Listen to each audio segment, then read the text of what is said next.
What's up, StarCast and StarCraft fans? This is the beginning of Season 3. As we all know, we had Snow go back-to-back. He won in the finals once again, and to start us off with Season 3, we've got him in Group A facing off versus a tough lineup. Let's look at the round of 32 bracket to see who else is in the tournament. We've got Light, Air, Sins in Group B. I guess I should have gone through Group A first. We've got Snow, Bishop, Beast, and Speed. It's going to be an aggro group, I can say that. Group C, we've got Best, Saber, Barracks, and Motive. If you guys have been watching Artosis' channel, you know that Motive has been playing quite well, so that's going to be a interesting group. Then Group D, we've got Sharp, 815, Sock, and Ruin, Shine, Movie, Scan, and Hyun, Hero, Mighty, JYJ, Yoon, Mini, Cop, Gameo, YSC, Royal, Backhoe. Wow, that's a name I haven't seen in a long time. Ample, and Noob. Going through the list, are we missing any major names? Of course, a couple stand out. Missing Zero, Queen, and Soul Key. And is there anybody else? I think Rush. I think those are the three names that are pretty much missing from the tournament. But other than that, it looks like we've got the majority of the superstars. Let's take a look at today's matchup, though. Of course, it's going to be Group A, Snow versus Bishop, Beast versus Speed. An interesting group. You know, initial thoughts just looking at it is this could get wild real quick. We know Bishop is crazy. Beast, he all-in'd the majority of the games that he played in, I think, Season 1. And Speed, he can mix it up. You know, I've played Speed on the ladder a couple times. He probably is just not willing to play versus a foreigner, but he 6-racks me consistently. So this guy can definitely be crazy. I still like Snow here, though, simply because there's two Terrans. Can Terran ever beat Snow? It really doesn't seem like it. But let's get into Game 1 and see if maybe Bishop can pull off an upset.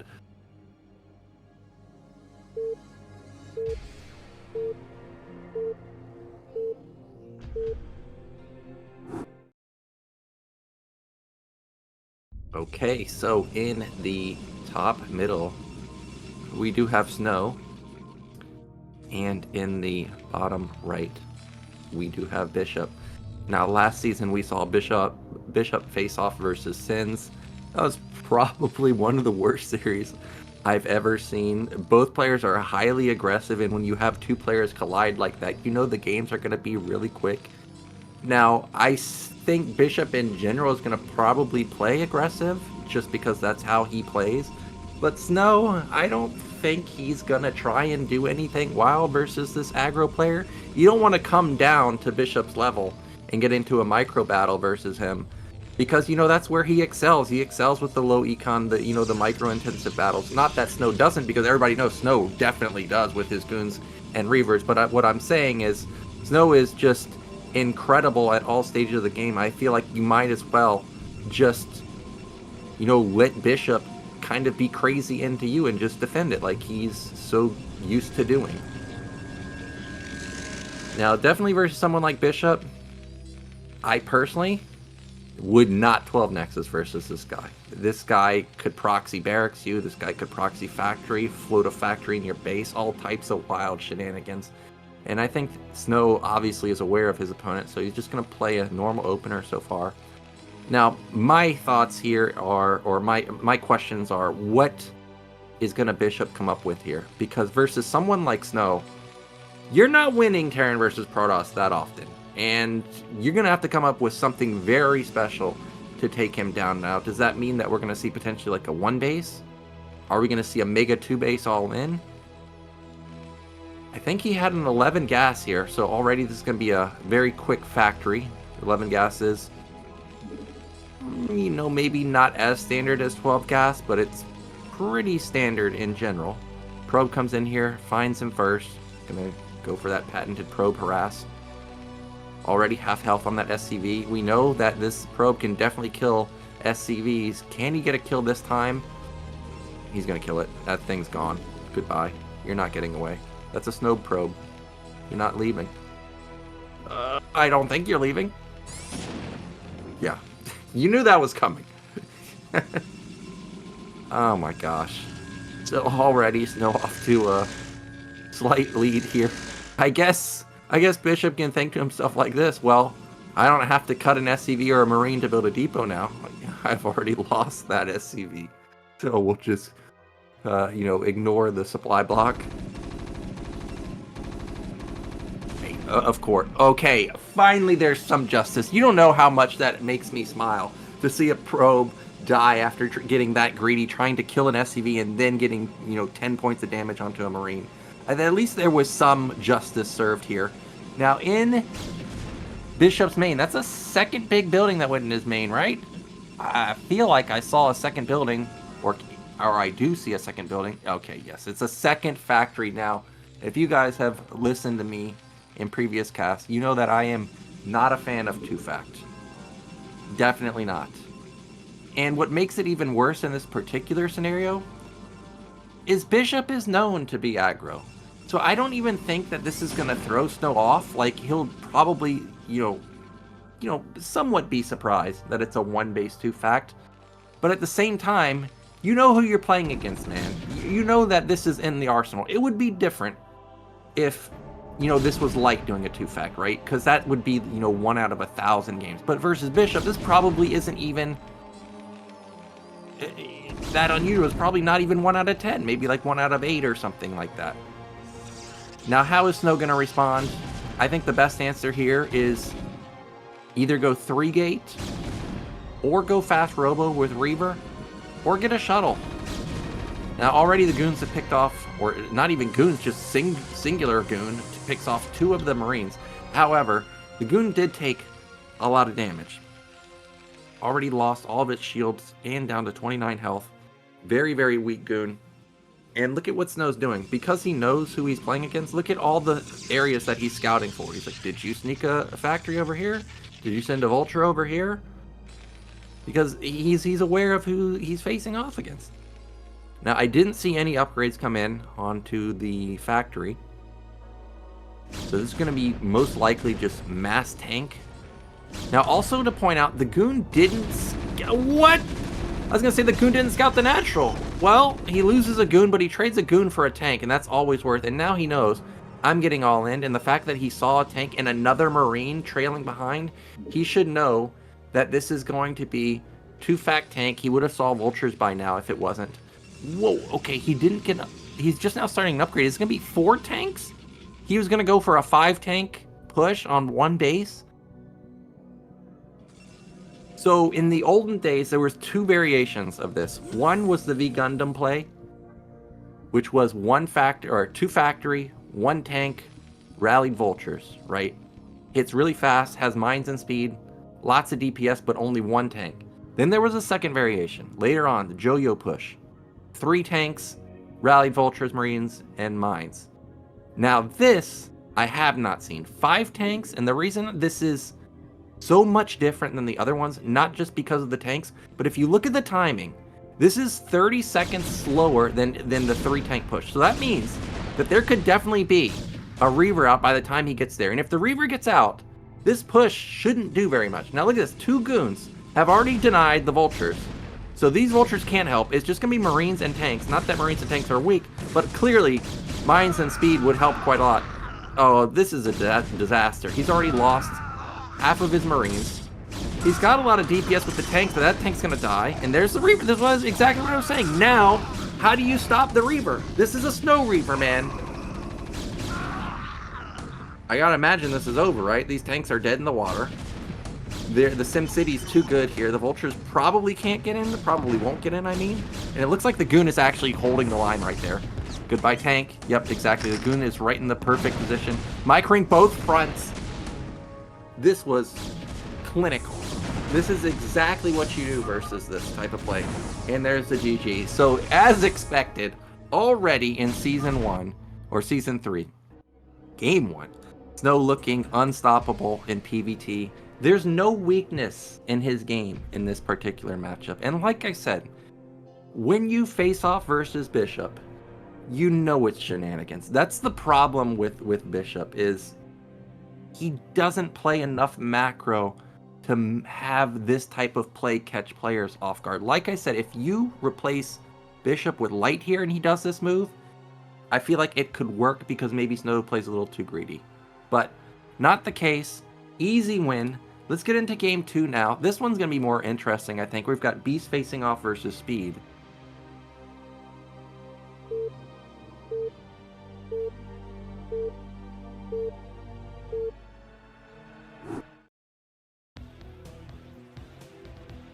Okay, in the bottom right, our orange Terran, it is Speed. And in the bottom left, we do have our green Zerg, it is Beast. Yeah, I really do wish Bishop would just play some more macro games. It doesn't matter whether you win or lose, just play them so at least when you mix in your cheese, it can potentially throw the opponent off guard. But I'm trying to think, when was the last time I even saw Bishop play a normal game? Like, I guess technically the Bishop versus Sin's game on Retro, he tried to play a normal game and he got all in and killed. But, you know, other than that, like the only games that I remember of Bishop are him all-ending me on the ladder, him all-ending on ASL like 76 where he went Marine Medic versus Shuttle. But either way, we've got a Terran versus Zerg now. Now remember, Beast in Season 1 actually had a really good result. He had a really good mix-up with his Speedling all-in builds. He did a cute move of transferring drones to his minerals at the natural, even when he was going for a Ling all-in. He was sending excess drones there to make it look like he was actually macroing, because Terran players in general scan the natural to see, am I getting all in? You know, is there gas there? Can I potentially catch Lings popping out and running across the map? So a lot of times Terrans skimp out on getting the second comsat, and he was able to exploit that really well. But this is Season 3 now, I'm sure people have caught on to that, and already we see Speed walling off. Radion, a good map for this. And Beast to me doesn't strike me as a 3-hatch type of player.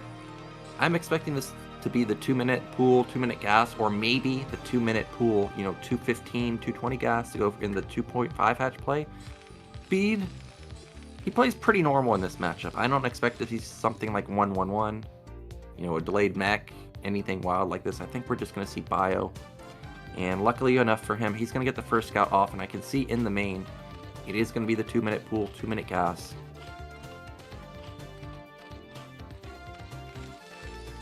Now also luckily for Beast, he has the Overlord over the ledge, can see the command center timing. Sees that this guy's not playing greedy, even though he got the SCV into the main. He even built a Marine before the command center, so definitely respecting that there could have been a drone out in the map. Good scouting, actually. I mean, gets full intel and also takes no damage from the drone.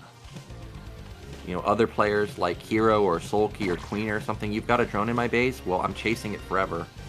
I'm going to get rid of that SCV, but not the case with Beast. First Marine on the move. Now, didn't I see somebody recently just rally a Marine across the map and the Marine got into the bunker and just did tons and tons of damage? Can't remember exactly. Oh, was it Sharp versus Shine? I think it was Sharp versus Shine in the 3rd place match where that just happened. But Speed this time not gonna try that. He just, you know, sends across the map and backs off. And in his main, I can see gas coming down, second racks coming down. You know, actually I thought this gas timing was gonna be for an eBay, but now seeing the second racks and what was this, almost a 320 refinery. This is going to be probably the 23 Academy build, you know, what I call the ample build. Really fast stem timing, really fast medics. Try and catch Zerg before the mutas are out in the map. And of course, if they get greedy and build a 3rd hatch somewhere, just run over there and kill it. And like I was saying in the initial screen that we saw earlier, all these players are quite aggressive. Obviously, we know Bishop is crazy aggro. We saw Beast be crazy aggro. And Speed, like I was saying, I mean, he can mix in builds like this, but this is not like his standard type of play. Generally, he's like a macro player and then mixes in stuff like this. So this could definitely catch Beast off guard. Luckily, he has that Overlord in position to scout for it. So should see it, but, you know, I'm actually not too familiar with the timing of the rush distances with horizontal spawns. Either way, Speed confirms how many Lings were built there. I think he saw 6. So he knows that Beast has started to build some more Lings, and this is where it could get tricky. if Speed tries and moves out, and actually this is an all-in of Lings, he's going to die just like Rush did in Season 1. If it ends up not being a flood of Lings, this could definitely do crippling damage. Oh! Okay. That is a lot of Marines already. 8 Marines already done at 453, and the medics, I think, just popped out. So now it's time to go. Scan goes off. What does he see? He scans the natural. Just like I said, this is what Terran players do. They always scan the natural. But unlike the previous season, he sees Sunkens going off. So now he knows that, okay, this guy didn't overling. I can't necessarily make this work. And probably with those double Sunkens already built, probably doesn't have a third hatch out on the map, and he's right. Now Run By gonna try and come in here. I don't know about this. Okay, well if he can get 2 Marines, or 3 Marines, whoa! That's a lot of damage. And now the Marine Medic are actually all the way across the map. I guess he really does think there's a third hatch here. And that means that if these 6 mutas pop out and just go across the map, there's no turrets, are there? I didn't see a turret in the main. Am I blind? Okay, there's 1 turret at the natural, but this is not enough. Any Terran player on the planet knows that this is not enough. And this is already Disaster City. That's a dead SCV. He could just shut this bottom mineral line down completely for the rest of the, maybe not, the rest of the game, but for the next few minutes for sure. Losing those 3 Marines means he can't even engage here. He just doesn't have any units. And look at this Overlord that's randomly at top left. This random Overlord is going to spot where the Marines are. So now Beast knows that, hey, I'm not under threat of getting busted right at this moment. So you can see he immediately goes back towards the natural. He had to be a little bit careful because since he wasn't aware of where they were, potentially had to come back and defend his natural. But now he can just deal so much damage to this mineral line. Turret, that's going to die. Actually, that top turret has huge range. How the heck is it shooting those mutas from the top side? But look at the worker count, 25 to 19, not great. Now, I will say this about Beast. Because he built so many Sunkens, there's no third hatch, not even in his main. So he doesn't have as much production as you would normally have in this scenario. However, he has done immense damage. And Speed is running around with his head cut off here. He doesn't know what to do. Like, I mean, he's got 8 Marines on the map, but they're not going to do anything. He doesn't have a medic here at the natural to heal up these SCVs, so they're just getting whittled down one by one. He actually went into 3 racks instead of a factory, so there's no way there's Valkyries, Goliaths, or anything anytime soon. You can see Speed is still confused. Like, he's scouting top right. He's like, did you expand over there? You don't have anything on the left side. But in reality, there was a drone hidden up there. Now it's taking the natural. He scans top middle. He's like, dude, where is it? I mean, you must have another base. The only base he didn't scout, I think, is his own third base at mid-right. But either way, Speed hasn't lost that many Marines. So now his army is quite large. He's on the move. I don't think this is enough to get through 4 Sunkens and Mutas, though. Finally, the factory, about halfway done. Speed, is he going to really try and bust this? If he knew about top left, maybe he could go shut it down. Because, like I said, the lack of larva means there's really not even that many mutas. Like, is it really only 9? I don't remember seeing a lot of mutas die. I guess he just doesn't have the ability to build many. Either way, with the factory done now can potentially start scaling into the starports. I don't think he can go into Valkyrie here. He just doesn't have the money for that. 25 SCVs is way too low to support 3-4 barracks plus Valkyries, but maybe he could support a tank push with vessels. Good micro right there. Takes down, what was that, 4 Marines, 5, plus a medic. And he only lost 1 muta. Take that, 2 mutas, 3 mutas, okay. Now it's getting dangerous, but it's not that many Marines left over. Really good focus fire. Wow, really good focus fire from Speed to maximize the damage there. He ends up killing 7 Mutalisks. Does lose his entire army, which is obviously not great. Another scan goes off, but doesn't really see anything. Wow, how do you afford Valkyries here? I guess he probably scanned the main and saw that there's no tech. But I don't even think that's the case. I think there is actually a Hydroden in his main. We just got to look at Speed's natural. He doesn't even have his gas there. Okay, Queen's Nest already. So is this Guardians? Guardian Hydra, maybe? I think it's a little too slow for that. This looks like it's probably just going to be Defilers.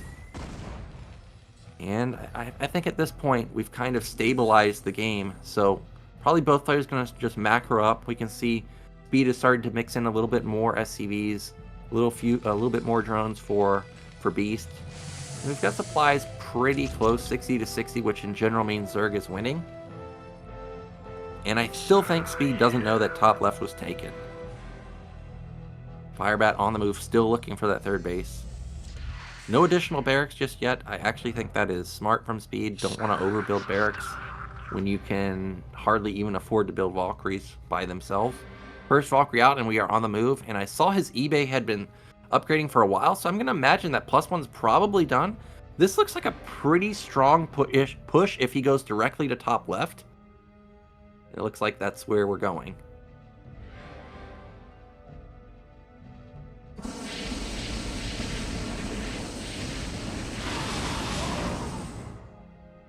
Alright, Firebat dies. Confirms top left though, but Lurker already in position.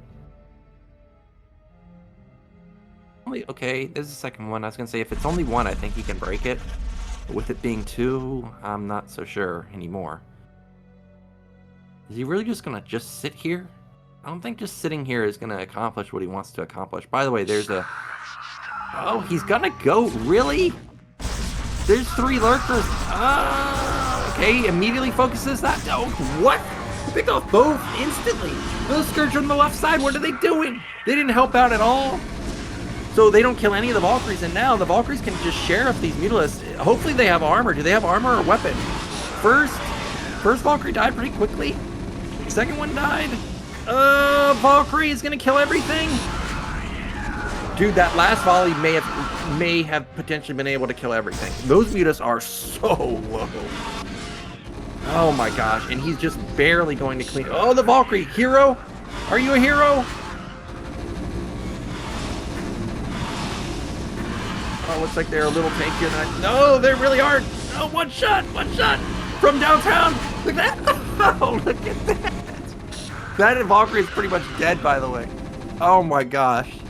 That is massive value on that Valkyrie. He got, what, like 6 or 7 Mutalisks?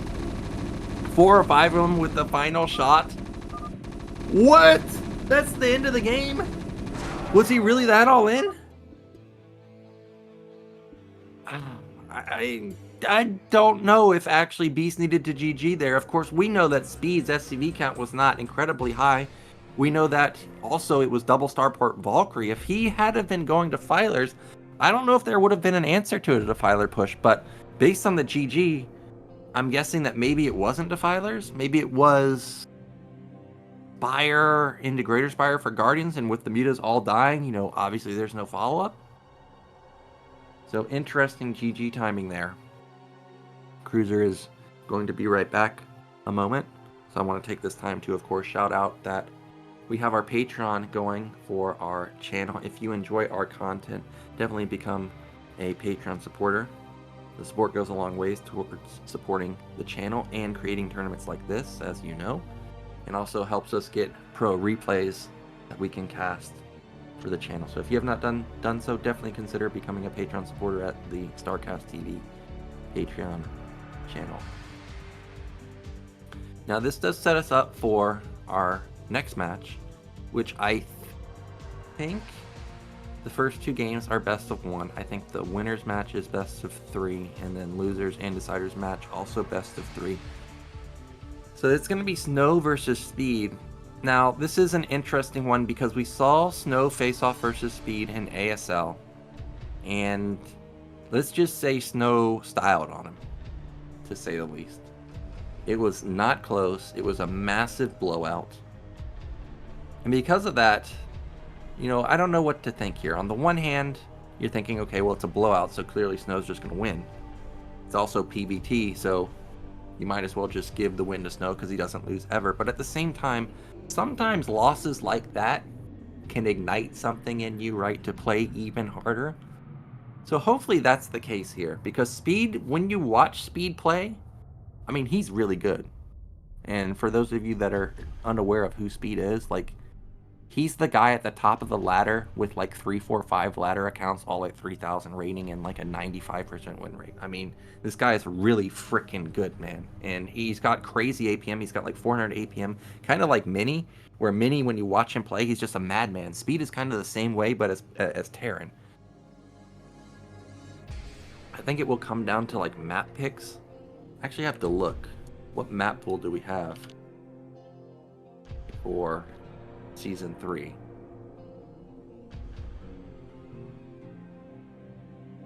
So our map pool in general is Dark Origin, Apocalypse, Retro, Blitz, Citadel, Troy, Radion, Deja Vu, and Dominator. In general, I think these maps are pretty decent. But I actually like Protoss more so than Terran. But either way, Cruiser is back now. So let's get into our next series, which will be Snow facing off versus Speed.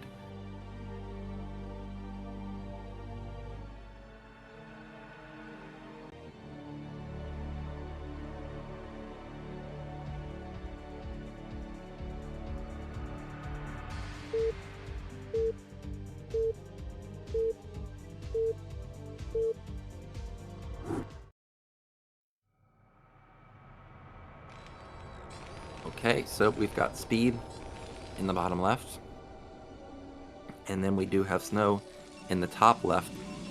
And interesting enough, this is not only a revenge match between these two, but also it's on the exact same map.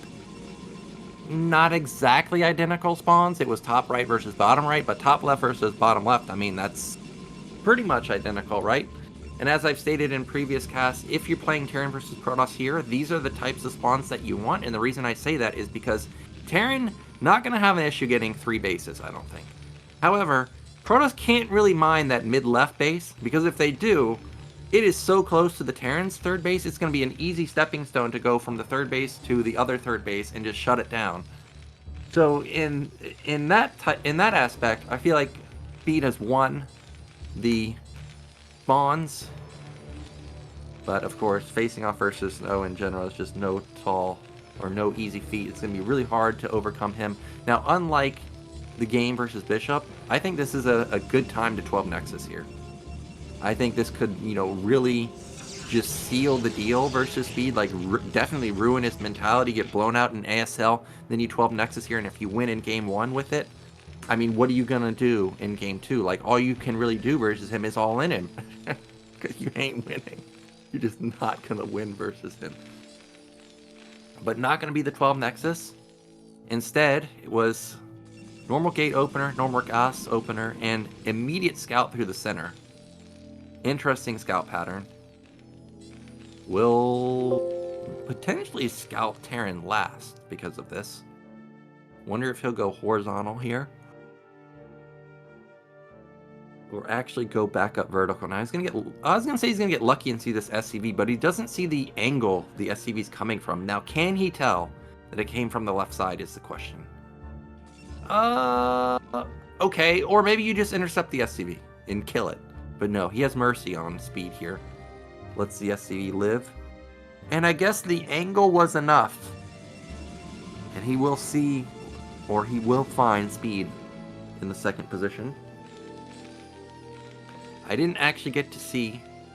I was about to say I didn't get to see the gas timing in the main, and I guess the reason for that is, well, there's no gas. Now, what is this probe doing? Did it really come back just to intercept the SCV? I guess now he's confirmed where he is, but...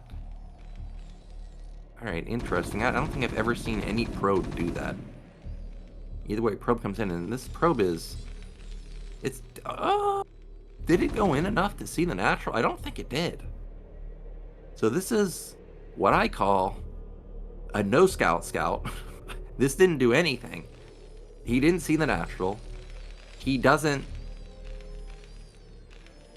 confirm anything. He's in the dark. Now he's gonna just play, a standard opener. Like I said, Speed can mix in crazy stuff from time to time. Like, he could definitely go for a 2-fect here. I think it's, a very low percentage, but it's definitely possible. So because of that, Snow can't just, you can't go gate, Nexus, no range or anything. So because of that, He has his range coming. Next is coming down. Is he going to rush Robo? No. Is he going to go DT? No. Just going to continuously build some Dragoons for now. What's this SCV doing? Is this Proxy Starport? Run by, of course. Affirms the command center. Alright, just loses shield damage pretty much. But still, an interesting scout pattern for Snow. Just now confirming that it is gasless. And Starport here could be really nice. But instead, he's going out for another scout. Alright, I was going to say, like, the Starport at the third base, you know, I don't know if that's exactly where you would want to put it. Since you could have just put it at your main. But he's going to... Oh, I was going to say he's going to get lucky here and be able to get past the goon, but not going to be the case, I don't think. Body blocking. Alright, he is going to get in. And you will see everything's pretty much the norm. Robo. No Citadel. Even though Snow is not necessarily the guy that goes DTs that often. We did see him in the last season, I think. Was it versus Royal? He did mix in some DT play, so it's definitely in the arsenal, but this is going to be the typical Robo-Fall this time. He actually goes 3-gate. Wow, okay, so this is a little bit different. 3-gate Ob, most likely. Probably thinks that Speed is going to go for the 3-tank timing push. And from what I'm seeing with the double add-on, I mean, that could definitely be the case here. There's the Observatory. 2 goons hitting that bunker, just forcing some repair. And in Speed's main, I think that's an eBay. I don't think that's a Starport with his double factory. Yeah, it's an eBay. Now there's no upgrades going, so this is definitely going to be tanks. So we are going to have a push. How many tanks will it be? Is it just going to be 3? Will it be 5? Unlike with the normal 2-fact, or the 1-base 2-fact, I mean. 5 tanks with this type of push can be surprisingly strong because, you know, you're not all in. You actually have econ with it. So we'll see how many he wants it to be. Back in Snow's base, at least on the mini-map, I can see that he has taken, or is taking, the mid-base. Observer on the field. By the time it gets across the map, I think the push is already going to be underway. Hopefully there's a support base somewhere.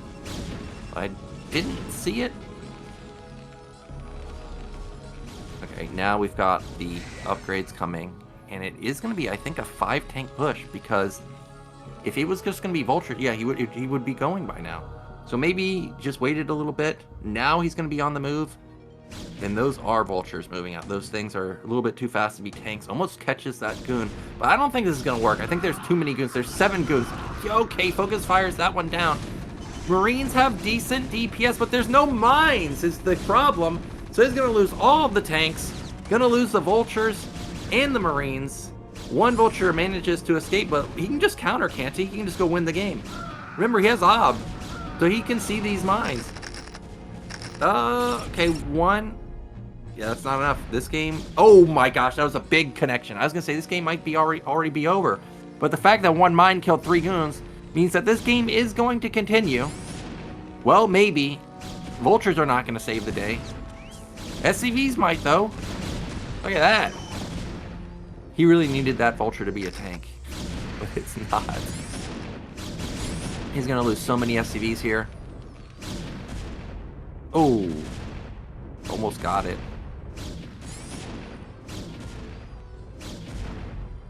Well. I think the game is going to go on. But everybody knows that you cannot make a mistake like this versus Snow. If he gets a lead like this, you might as well just say go next. I cannot imagine Speed recovering from this. Like, looking at the worker count, it's not that bad. But versus someone like Snow, it really is that bad. Trades two goons for 1 tank. Again, not mining with these SCVs. This is brutal damage. Luckily for him, that 1 Vulture that went across the map ended up keeping 3 goons back. And what do you do now as Speed? I actually think there's only one option, which is you flood factories and try and hope that these SCVs that you have already built can support them. because he has the armory, he could also try and play a macro game with the third base. But I think the damage is so crippling that if Snow suspects that you're just going to expand, I think you go carrier and you just win the game in the late game. So really dire straits for Speed. Needs to really pull, you know, pull out something special here if he wants to recover. Snow, I think that's a probe to top right, so gonna putting down his fourth base pretty soon. A couple of vultures do sneak out. This is one way to get back into the game. Get a couple vultures out there. Not a big commitment, but focus down a few probes, but we may not get there as this Reaver is gonna blast down this tank. These goons are, yeah, he just tapped out. Like I said, it's just too crippling of a damage to recover from, and that means that Snow's going to go up 1-0 in the series, and again, another brutal way to lose as Speed. What can you do versus Snow? It always feels like he's one step ahead, doesn't even really scout you, and he still has the perfect counter. So let's get into game 2 now.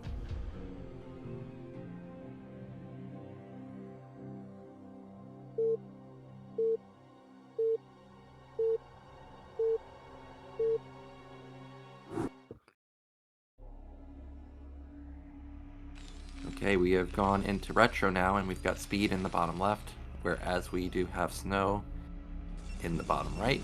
And once again, we've got spawns that I think are in favor of Terran, but just doesn't really seem to make a difference versus Snow.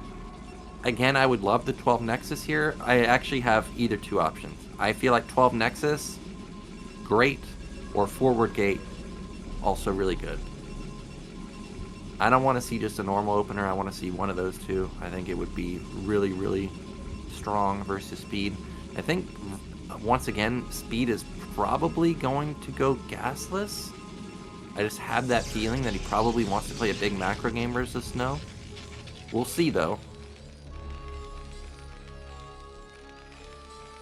People gonna be going down, of course. No crazy BBS shenanigans or something along those lines. And will we see additional probes queued up from Snow, or will it just be the gate in the main is the question.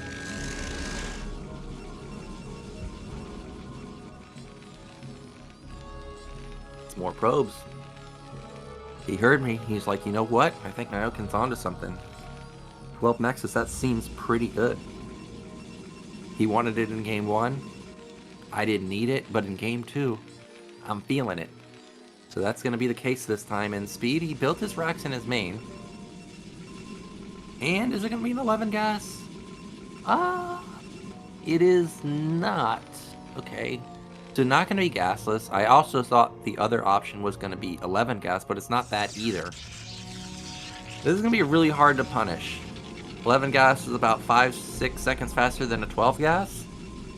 And versus a 12 Nexus, you want to have that Vulture out ASAP. I can't tell you how many games I've gotten a Vulture in with my 11 gas compared to my 12 gas. 12 gas just doesn't have the timing to get in and rack up probe kills, but the 11 gas really does let you do some damage. So the fact that he's gone for not the gasless and not the 11 gas, this is gonna get ugly, I imagine. Luckily for Speed, he finds it first. Now with the 12 gas, he will at least have big econ. He will be able to build Marines non-stop. Should be able to pull with this. And also he has a really good factory timing for his 12 gas, 229. That's about as fast as you can get it with a 12 gas. And there is the double gate. So this is going to be the Quark special. Low econ, fast double gate. Make sure that you cannot be busted. And Terran is building a bunker already. I can see it. Yep, there it goes. He's going to leapfrog this. Or maybe he's not. Looks like it's just going to be canceled. Okay, SCV comes in here and we'll see that, hey, this guy is actually going for the safe route. And Speed, he didn't overcommit there. So it's not like he lost a lot just canceling the bunker, but obviously not ideal to lose those 25 minerals. So I wonder if he's actually going to pull. I mean, he's still building Marines. There's 3 now. A 4th one just came out. This looks like it's a pull, but this is so hard to make work.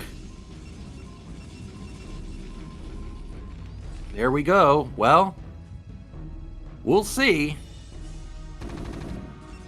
Zealot spots. Okay, it was only one Zealot. Despite going for 2 gate, he ends up only building 1 Zealot. Now, with just 1 Zealot, this can actually work. He pulled, I think, 8 SCVs here. So a lot of supporting cast. But is it enough? You know, you can also just sack your Nexus. That's also an option. You can just play a back row game out of it.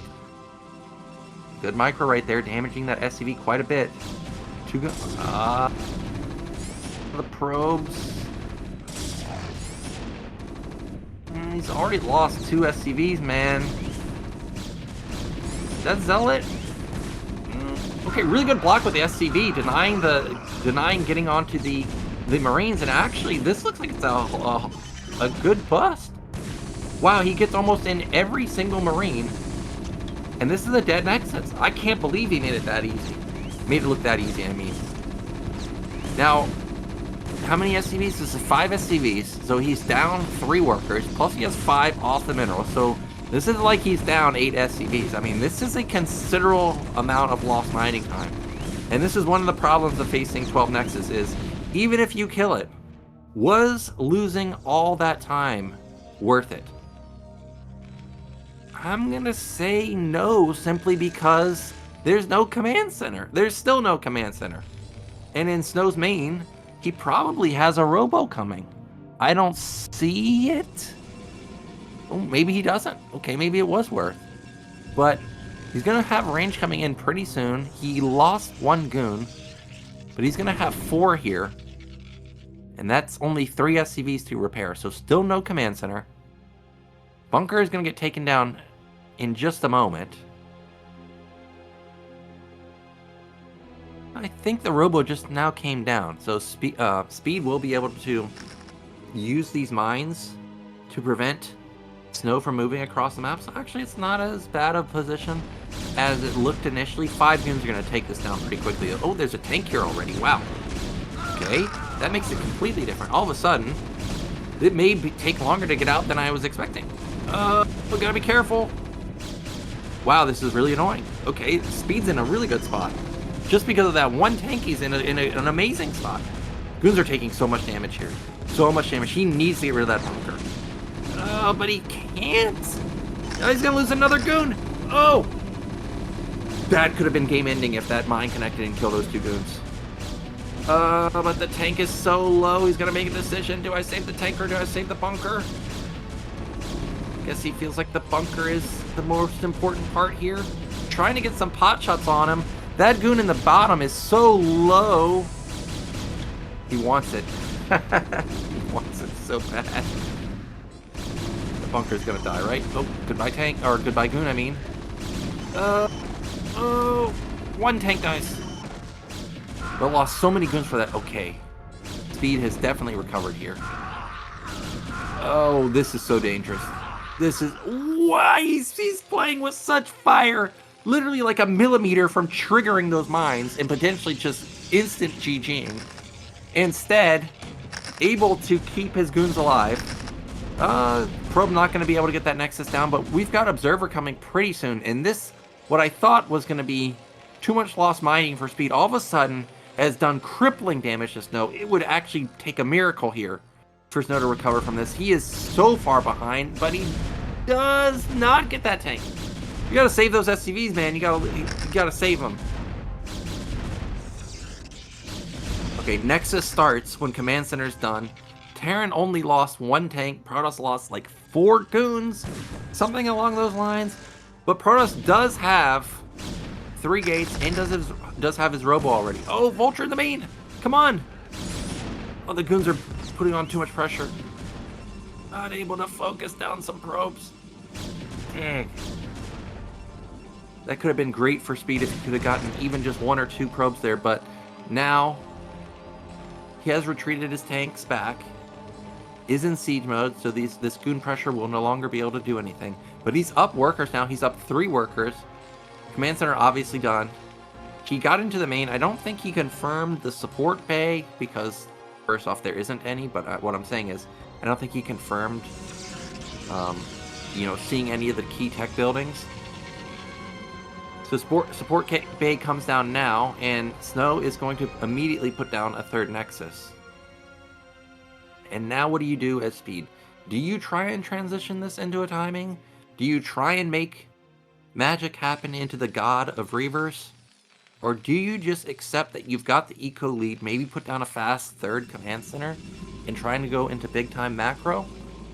I actually think that's the play here. If it was somebody like Best or, you know, Free maybe, who will play Reaver but not necessarily have the best of the best Reaver control like Snow, maybe you could make a push happen.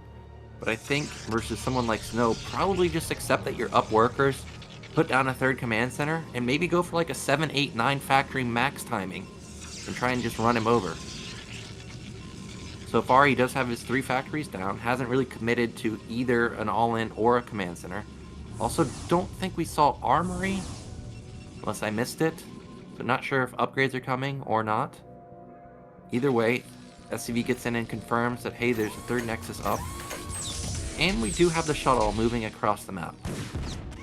The Vulture will get 1 kill, so that's nice.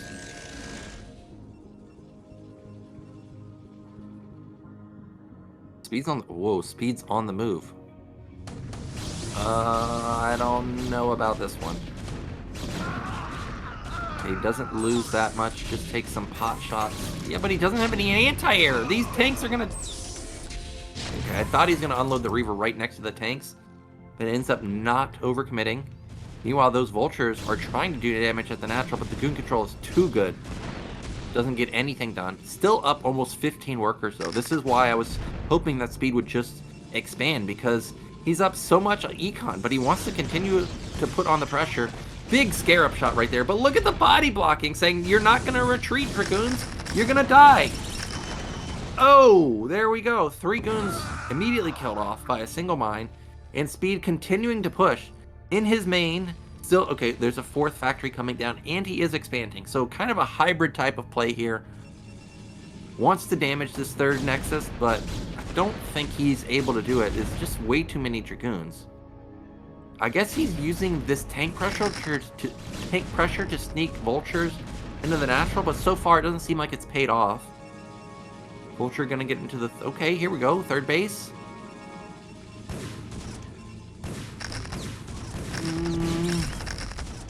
Still didn't get any. Just being annoying. But hey, Speed has gotten into a good position versus no. 3rd base gonna go up. He's taking no damage. He's, limiting the worker count that Protoss has right now. Protoss still only has 47 workers, and we're almost at the 12-minute mark. So econ is really, really bad, and we can see it reflected in the main. I mean, that's 6 gate. There's no tech at all. No archive. No Citadel. No Stargate. No anything. So if Speed maxes out, this could just... I don't think it's going to be an A move, but it could be, almost an A move from Terran, because Terran's going to be maxed so quickly. Reaver going to the 3rd base. Our turret set up. Goliath? Yeah, don't want to commit there. Something to point out is that shuttle doesn't even have speed. That tells you how much damage Snow has been taken. In a normal game, 100% he would have speed by now. And oh, this could get dangerous. That is a completely open 3rd. It's just 2 tanks, no depot set up, no racks, no anything to prevent goons or zealots from just getting on top of the tanks, and of course the shuttle from just running rampant. Instead, he's going to attack the front? No, not yet. 4th Nexus for Snow going down at bottom middle. I really do like when Protoss players do this. This is definitely a Terran base. Just mine out as much as you possibly can. But what makes this a little bit hard is trying to save these probes when they inevitably have to retreat. Meanwhile, I think there's a Vulture run by at top right, or mid right. But we're going to have a shuttle attack into the main, so both players doing a lot of damage right here. Main, how many depots can he get? Well, there's going to be 4 right there. These Vultures are being annoying, but it doesn't look like they actually got that many kills. 4 depots go down right there. Nice to see that even pros lose a lot of depots to plays like this. I literally just lost a depot farm on ladder yesterday to this exact move. Tank dies. Another? No, not another. And mid-right got cleaned up. So in the end, 4 depots gone. Vultures didn't do much damage. 4th base has not taken any damage. Terran is now down supply. He has a lot of factories done though. I think he's at like 7 or 8. I can see he's got a cluster of them already built. But I don't know if he's going to be feeling confident to attack. One, because he lost a couple tanks to those Reavers that we just saw, and he's obviously having his supply delayed for a while after losing those 4 depots. And Snow is expanding again to top right. I'm still a little bit worried about his production. It's really low. Just looking at the minimap, maybe he's at 8 or so right now. I don't know if he's going to be able to go toe-to-toe with Terran's factory count. I did notice that Terran does not have upgrades at least just yet, or if he does, he just got +1, so upgrades are really lacking. Yeah, he just got +1, so upgrades are not fantastic. Supplies are really close though. That's really good for Terran to be this close. And he does have his double upgrades coming pretty soon. We can see that armor is about halfway done. Weapon almost halfway done, so about almost 2 minutes away, something like that. Dropship is out on the field, and we may actually have a fantasy type maneuver. 2 tanks to top right with vulture support. That's what I'm expecting to see. Heard it load up. I think those are definitely tanks in there. Meanwhile, Terran is now up supply. Don't know how that happened, but he is up supply. I really wish he would push out into this while doing the drop. And there we go. He's moving out with these vultures, clearing away for the fantasy drop. Scan goes down there. Doesn't see anything. Oh, the goons are already here, so I don't know how well this is going to work out. Really good stutter step microing. Oh, cannons are already set up. This is not going to work. This is not going to do the damage that he was hoping for. But maybe he can shut down these gateways. Once again into the 3rd base, but not going to be able to get much damage done. These tanks have unloaded. Wow, he's really committing. Is he going to siege up here? I'm actually surprised he's going to siege. I guess he knows that there's mines here. Oh, he got baited. He got baited. Well, either way, it drew the goons completely out of position, but he doesn't use this opportunity. Oh, he almost sniped those Reavers. Just barely picking those up in the nick of time. And now Terran's up. He's up 30. He's only up 10, but he's actually up 30 because this was a production cycle, so not everything is here. Zealots! Where are those Reavers? Oh, that's a fantastic storm. So good. 5 tanks. Oh, he only gets 3. Okay, now he gets the other 2. So 5 tanks down the drain. That is a lot of lost firepower. I think he's also hitting right before +2. So Terran not hitting as hard as he possibly could have. Either way, no usage of those Reavers just yet. Tank count is still really high, though. I don't think this is a stoppable army. There's a Templar. Yeah, 2-1 is kicked in. I don't think Protoss is going to stop this. The army is just too fragile. Whoa! He just builds a command center in the middle of the map. I guess he really feels like he's got a dominant amount of units here, but that gets denied immediately. Speed is about to be maxed. Protoss doesn't have that big of an econ. Yes, he has 5 bases, but bottom middle is going to get blown up pretty soon. I think you need to transfer the... Okay, he hasn't done it. He didn't transfer the probes, which means that now they're probably dead. How do they escape anymore? Yep. Okay, well, he lost both the Reavers. Now you need to save those probes, man. Okay, this is what I was trying to say in the beginning. Even though I think that taking this 3rd base is fantastic, when you know it's going to get breached, you need to save the probes, and he did not. So now he's going to lose like 15 probes. He's going to lose his army also. Dude, Snow, this is not ideal. And like I was saying, Protoss has no tech. Like, this is just gates. Alright, so command center in this guy's face. He's saying, get out, man. This is my base.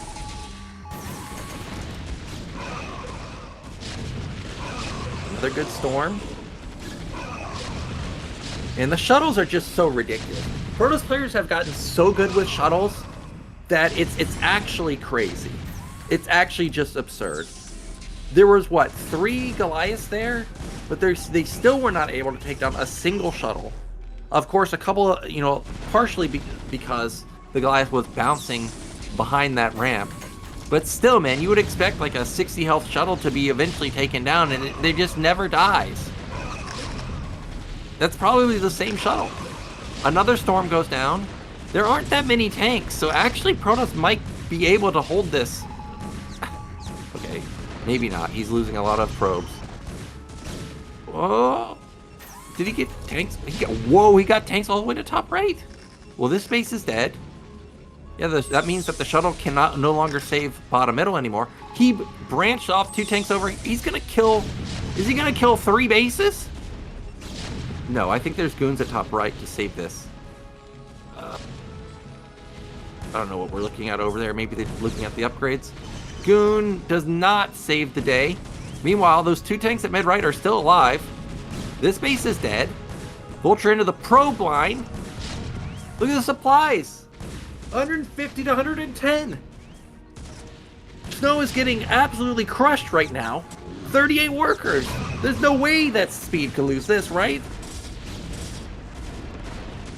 Even if he doesn't kill these he's in the natural also. Dude, he's everywhere.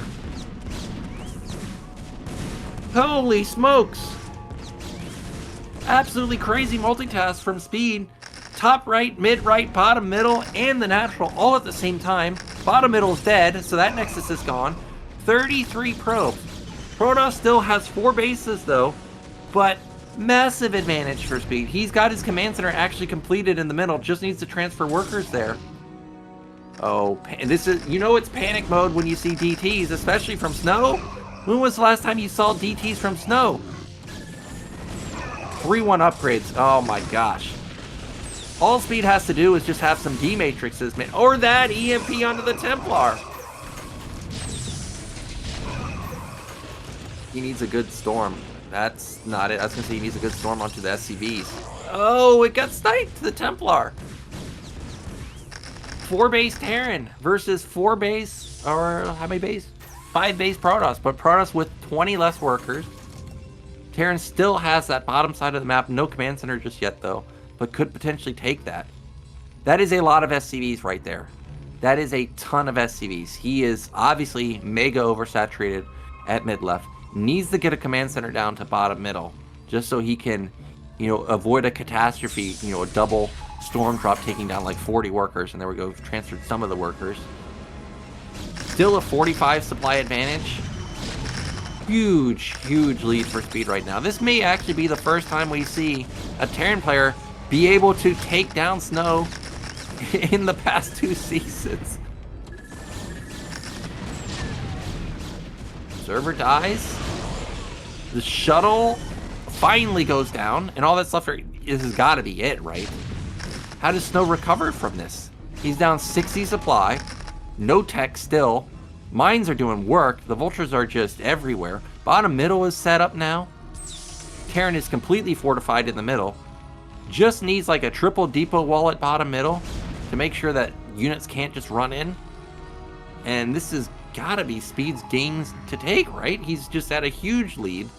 Protoss only +2 weapon. Upgrades kind of lacking.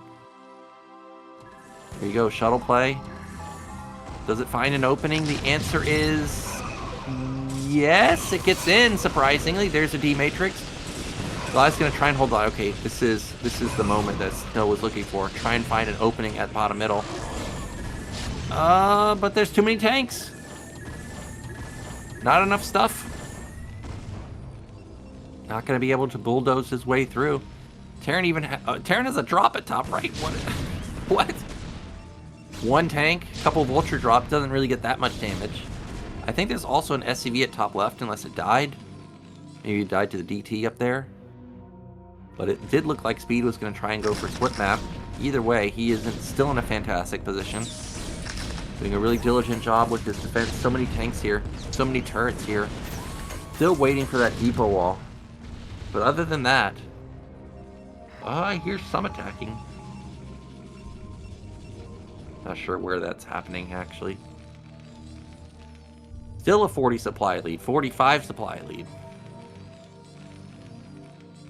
Terran just waiting for that max timing. Waiting for critical mass of tanks to just go in this game. The only way Snow can salvage this is he's got to have perfect storms. If he can have some incredible storms on top of the tanks, maybe he can draw it out. Maybe. But they need to be incredible. And I only see one Templar. So I'm not sure how possible that actually is. But Speed is allowing Snow to slowly creep up towards max himself.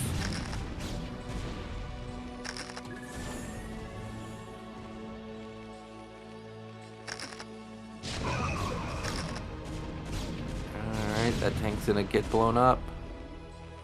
I think you gotta go as Terran, right? Like, how many? You got so many tanks, man. You've got triple vessel also. Oh, he spots the army. That army's pitiful. Okay, there's not enough for Protoss, right? Storm. Okay, there's a good storm. There's an EMP. It connected. Eliminates one of the storms, but will lose 3 tanks. But I think that was a bigger loss for Protoss. But looking at supplies, it's still pretty close. Within 20 now. I can't believe how hard it is to kill Snow. Terran has been up supply almost the entire game, and he still can't attack. All he can do is just continue to expand, try and take bases. Zealot's going to get cleaned up at top left so he can get his command center up and running up here. Protoss knows that a lot of stuff went to top left, so instead he's going to move down to bottom middle. And there's still no good SimCity here. Okay, this could be what Snow was waiting for. Zealot bomb on top of the tanks. Everything flood in. I heard an EMP go off, so I think it shut down that Templar. And this base is actually going to get knocked down. Well, I thought it was going to get knocked down. There goes Storms. Storms had a lot of SCVs, down to 53 workers.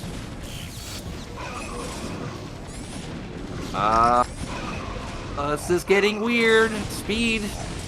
You're losing a lot here. Another good storm. He has another one. Those tanks are going to die. Can he get this command center? EMP goes down. He might get the CC. Nope, it looks like he's not going to focus it down. So Protoss loses his whole army there. Terran lost a lot. A lot of army and lost 20 workers, something like that. Speed's econ has been reset here. Luckily, he has 5, 6, 7 command centers. So he can rebuild those 20 workers quite easily. But Protoss exploiting the lack of mobility that Terran has, now attacking top middle and the middle at the same time. Holy, an EMP goes down and gets rid of that Templar energy, but middle's getting busted. Speed is falling apart. Dude, what are those tanks doing? Help out. I don't think they can help, though. Okay, I guess they managed to push the goons back, but more workers have died. What was it? Another 8 or so workers have died? We actually have Snow up supply now. He's taking top middle. What is this game? Terran's not mining the middle anymore. He at least has top left and bottom middle still going, but this is incredible play. I can't believe that Snow has recovered from this. I still think he's losing because I think that the SCV count can be rebuilt very quickly, but I could be wrong. Vulture's going to try and help save this tank. Ends up still falling, though. Critically, none of the vessels have died, though. And these goons... okay, there's a tank on the high ground, so this is going to be denied. But there's a massive blob at the rally point. for Snow. So Snow can, okay, I was going to say he can go back down the bottom middle and attack here. Okay, there. I guess maybe he realized that, hey, bottom middle was retaken. There we go. He's going to try and run in here once again. More D-Matrix coming down. Damn, the tanks in the back are just doing so much damage, but they're still in range. Oh, another great EMP. Didn't we see 3 vessels at top middle? So Speed has 6 vessels? Okay. This base gets knocked down once again. I can see that Speed's mined out at mid left. He has restarted mining the middle. He does have top left completely mining at the main and the natural. But this base has been broken. Meanwhile, for Snow, obviously his main natural and third base are mined out. All he has is top middle and top right. So technically, Terran is still up a base. Protoss needs to transfer to top middle so he can be 3 base versus 3 base. He is luckily up supply, but still likes Speed's position. A single vulture drop. The good old 29 minutes, 30 second, 1 vulture drop. Everybody knows that strategy.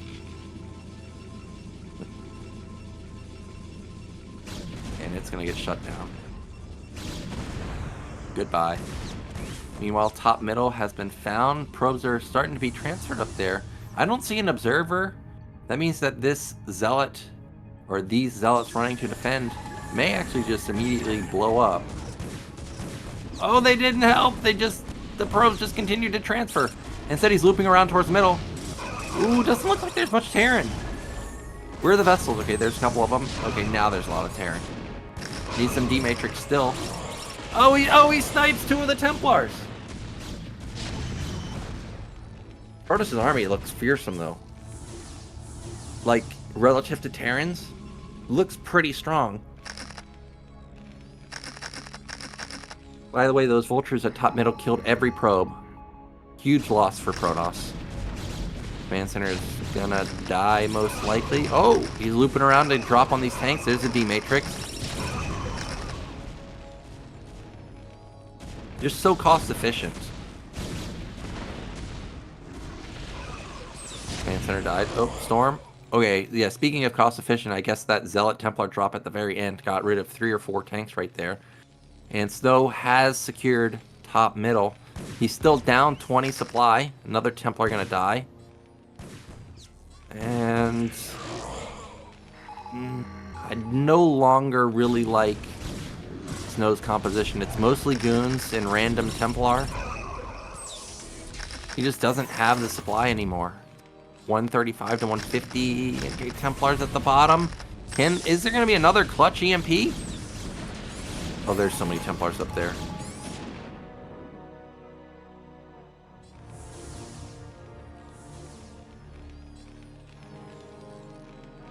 I would love to see Protoss be able to sneak a shuttle to top left, like the main, but it would be really hard to get all the way up there. We do have Speed on the move to try and shut down top middle. There's not that many tanks, so I don't know about... Oh, great Storms once again, eliminating a lot of the vultures. Another big EMP went off, getting rid of the energy on a couple of these Templars. Is it enough to break top middle, though? I guess it is, because Protoss is retreating.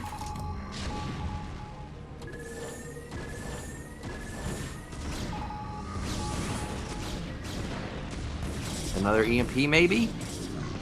That's all. Oh, D-Matrix instead. Okay, now this is a lot of terror. Oh, another good EMP. Oh my gosh, he had all the goons and the Templar. Oh, it would have been spectacular. Okay, if he could have sieged up all those tanks. But there we go. There's the shuttle that I was hoping to get to top left. What's in here? Storm? Okay, that was... that was a bit of a whip. But Snow desperately needs to get this base. His top right bases should be mining out pretty soon, right? Yeah, that one's getting pretty close. So he's got to hold this base, but he can't get into position because those tanks on the low ground shell everything coming up the ramp. The tanks on the high ground obviously also. No way to save the probes either. I think this may actually be the last ditch effort, as Snow probably just goes for it in the middle of the map. Snow with the Templar drop at top middle. Templars. Okay, another good Templar drop. Yeah, I think he's setting up for a big attack in the middle. There's no way he can engage at top middle. Whoa, Goliath from downtown saying see you later. And oh my gosh, another huge EMP. Oh, he double EMPs. Those units are so weak. Oh, they're so weak. The D Matrix also has so much energy. This has got to be it. The tank line is too deep, right? Lots of goons, lots of zealots dying before they even get into the battle. And that is a 40 supply lead for Speed once again. Yeah, I think Snow knows. He just gotta go for it. He's gonna... Oh, he just GG's? Holy cow. Out of all the Terrans that we've seen in the StarCastTV Star Leagues, Speed probably the least likely to actually take down Snow here. You know, we had Royal, Light, Rush, all those types of players attempt to take down Snow, but in the end, it's Speed finally getting a win on the board versus Snow. I guess this guy isn't immortal. But unfortunately for Speed, all that does is tie the series up 1-1. It's not a best of one, man, so he's got to play him one more time. Let's get into game 3 and see if Speed can actually do it.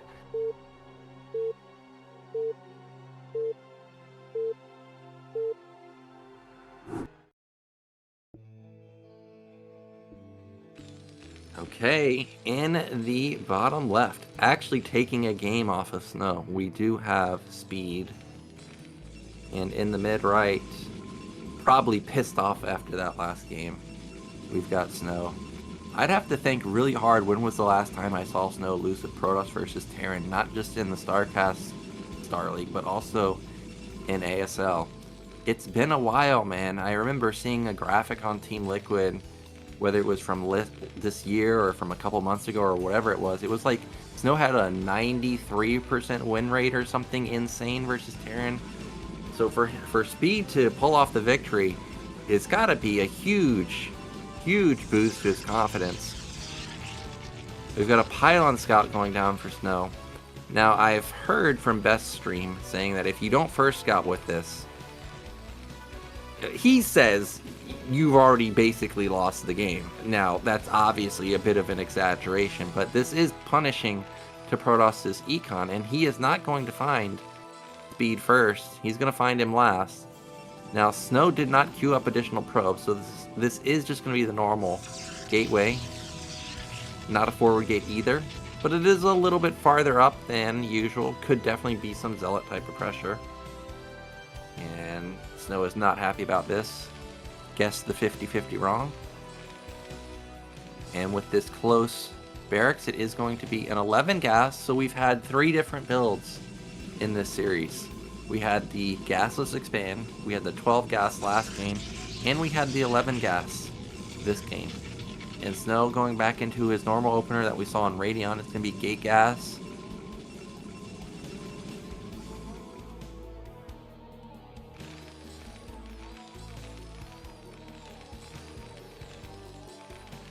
Okay, I was watching that money. And immediate cybernetics. Not going to be a fast zealot. Probe gets in here and we'll start doing a little bit of harassment. Still no zealot from Snow.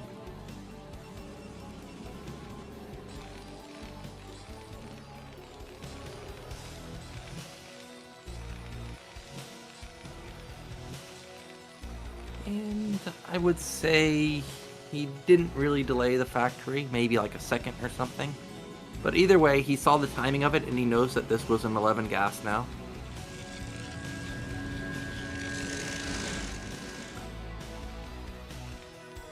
Now with an 11 gas here, you know that the Marine count is not going to be very high. I wonder if that means that Snow will maybe skip range to go into faster Nexus. I didn't see him spend any of his gas, so he does have the potential to do that. And based on how much money he has, it looks like that's going to be the case. Saw that it's 11 gas, not going to be a high Marine count. You know, if they do and try and pull with Marines and Vultures, you're not going to have to get through as many Marines as you would with a 12 gas. So I think this is a smart move here. Going to be a little bit greedy. And the onus is going to be on Speed now to try and do some damage here. 3 Marine expand probably. Oh, actually, Speed built an additional depot. So he's playing very cautiously here. But we know that this is big-time greed. And Snow or Speed is not going to be happy to see this. Oh, but he's not going to see anything because he gets denied. I'm not even sure if that SCV was in range to see the Nexus. For all he knows, this could still be a 1 base. Another SCV already out the map. I can't tell you... Oh, no, that's not an SCV. That's a Vulture. It was a little bit too quick, but I was going to say, you know... Oh, is this an FD? No, it's not. It is not an FD. It's 5... What?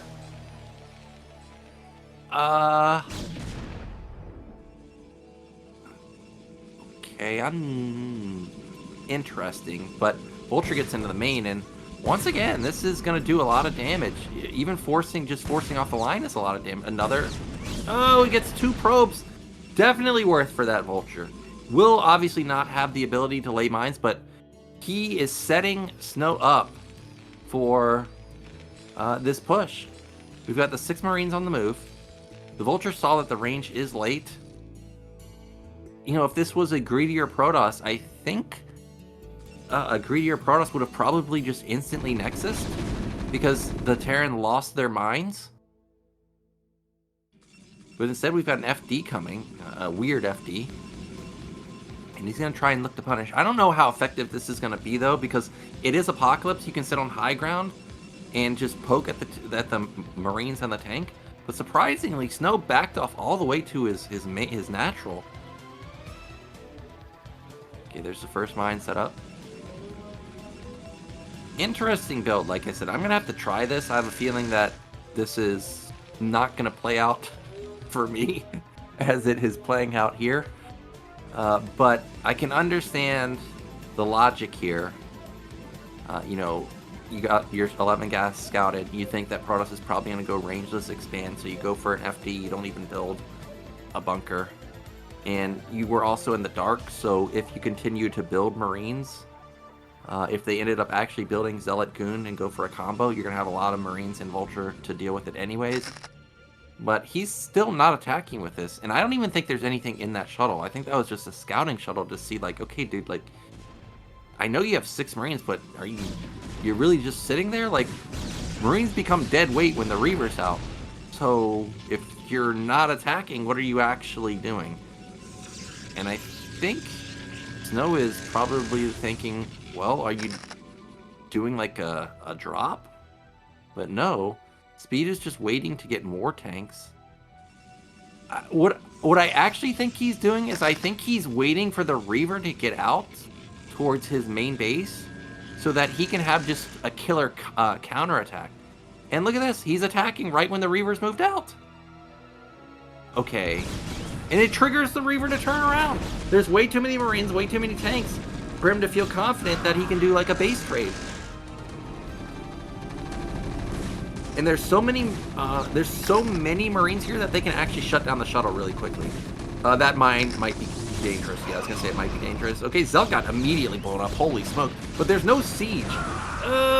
That's why you don't want to wait to fight a Reaver with Marines. 4 Marines immediately killed. He got the support bay right, so Speed's gonna be gone. No more Reaver for a while. And he only lost Marines, so actually, I would say that that was a worthwhile trade. Losing 4 Marines instead of losing SCVs? That seems worth to me. Also, he's delayed Protoss from taking a 3rd base. Like, there's still a mine up there delaying it. He killed the support base, so probably the speed upgrade was canceled. Overall, really interesting moves. But I will say this. Speed is down 6 workers. And remember, he spent a lot on those Marines. So his factory count is low, his upgrades are late. I think now he's going to cede a lot of map control. And now Protoss is going to start scaling really well into the mid-game as they explode in more Nexuses.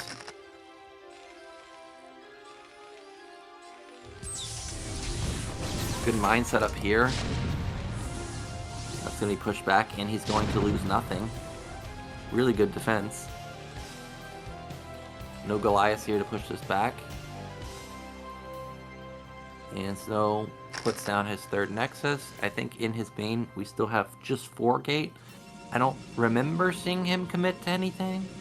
I don't think there's Citadel yet. I don't think there's a Stargate. I think for now it's literally what we've just seen, which is just the 4-gate and Reaver. Still no speed on that shuttle. And Terran, I see a big building at the corner of his base, but I think that's a starport. So no third base, no factory flood, late upgrades. Not sure what this is intending to be.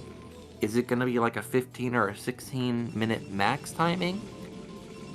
That's my best guess right now.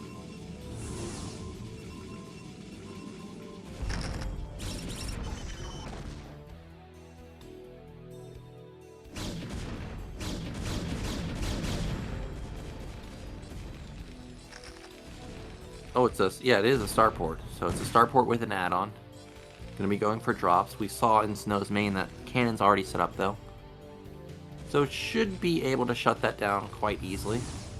But what this does do is that means that if this drop doesn't do a lot of damage, third base is gonna be really slow. Upgrades are gonna be really slow. Factory flood is gonna be really slow.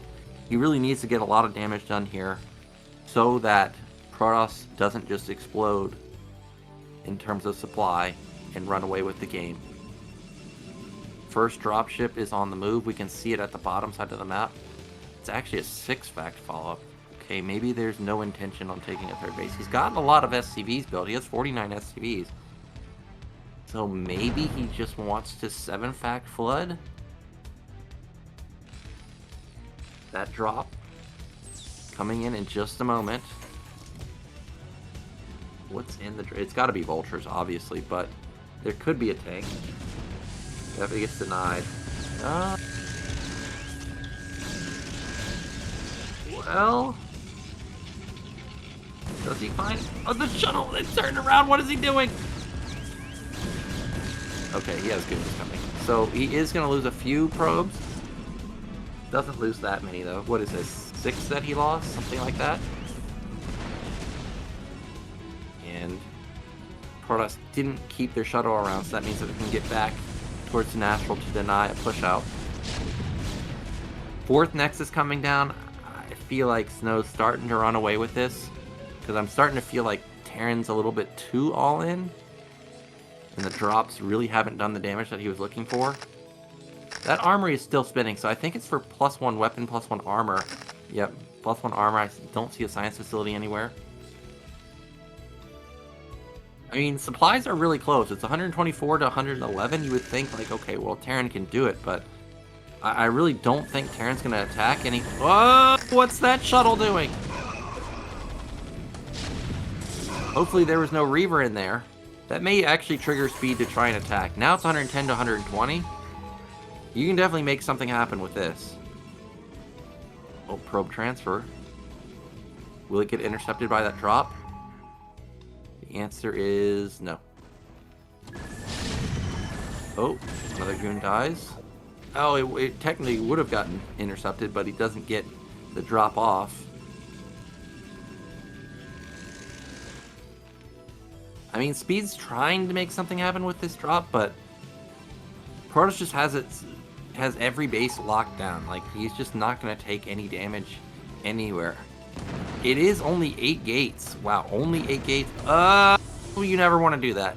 Never want to face Reavers head on. Oh my gosh, 3 tanks gone. He didn't even lose a Reaver either. And Speed, he's on the move. 1-1 timing. No third base. Just a lot of stuff. But it is Apocalypse, where there is high ground. This drop, it can't work, right? That was not okay. We'll get some probes, I guess. But it's a diversion, right? It's trying to buy time or, you know, draw units out of position so the real threat in the middle can get set up. Oh, almost sniped those Reavers. This is a really strong army, but like I was saying, I told you guys that Protoss is going to explode in Econ, and look at the supplies. It's 170 to 120. He needs to have killer mine connections. But unfortunately for him, he has no mine set up in the middle. 1-1 is strong, but it ain't that strong. I think Snow, once he maxes, he can just go for it. Behind this, Speed is going to expand. I like how Speed has the mines on the perimeter to prevent run-bys. You know, prevent the game from getting really weird. And he does have a strong push in the middle, but... Okay, well, 140 to 170, that's a different story. This can all of a sudden definitely work out. Especially with the racks spotting and also being in the front to soak up hits. Everybody that's been watching the Artosis cast knows that players like Flash are innovating the floating of the barracks to soak up hits. I will say, though, about 2 or 3 years ago, Piano in KCM was doing the same thing. So I know everybody wants to attribute Flash to innovating everything, but he's not the first person I've seen do it. And this is where it gets weird. Now Snow is on the left side. He's on the high ground on the right side. He can come in with a drop. Oh, those tanks are right on top of mines. And Snow or Speed thinks that he can just bully his way through. Storm, that's kind of a whiff. Okay, that was immaculate splitting, by the way. It's just never-ending storms, though. But Protoss didn't kill that many tanks, actually. Protoss is still up 50 supply somehow, just Protoss things. Okay, he's up almost 70 supply. Okay, now down to 55. That is a lot of tanks still left over, but they're not that healthy. They're really not. Oh, I think Protoss can just clean this up. There's a shuttle bomb. Goodbye, that tank. Goodbye, that tank. Oh, picked off that Templar. We know that there's not a lot of stuff behind. Oh, the mines. Goodbye. And that was smacked down. Well, that's it, right? I mean, that's gotta be it. Entire tank count resets. Up 60 supply. Terran was high SCV count on his main and natural for so long that the main's got to be mined out. Natural should be mined out pretty soon. So really he's going to be on like 1 base mining in the next minute, whereas Protoss, he's going into 5 base. Yeah, I think the writing is on the wall here. Protoss is in a dominating position. Templar drop into the natural. Oh my, there's so many SCVs, and he gets basically half of them.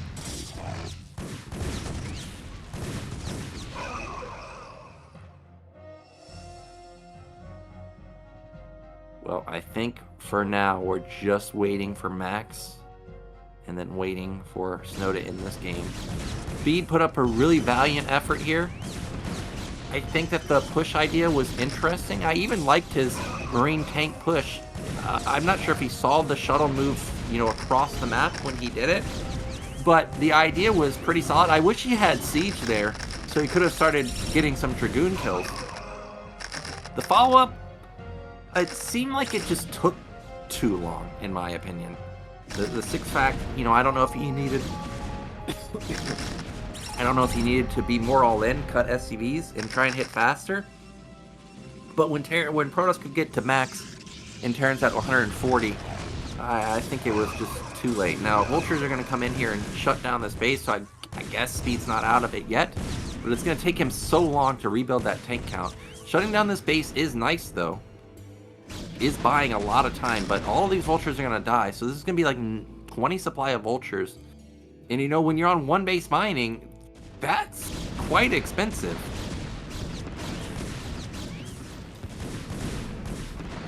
Vulture's gonna try and shut down this base. Not gonna get much damage done though, but it still does buy Speed time to get the tank count up.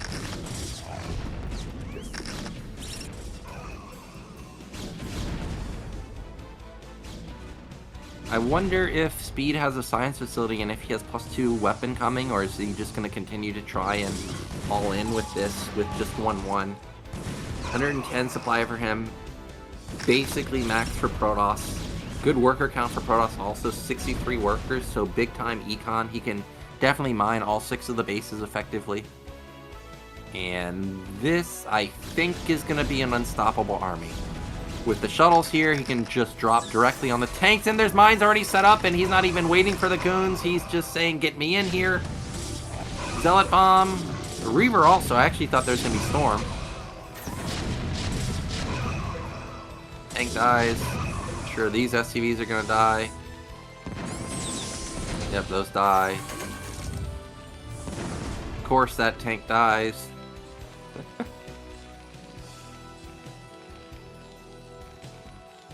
He's going to go into the main, try and draw units out of position, and just kill him. That's what's going to happen. Oh, he didn't transfer SCVs! 43 SCVs?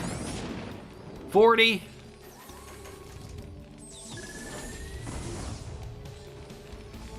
Well, Snow doesn't have all of his stuff set up, so maybe he won't go for it just yet, but he is taking another base at top left. Terran floating a command center down to bottom right. He's going to try and get that as his fourth.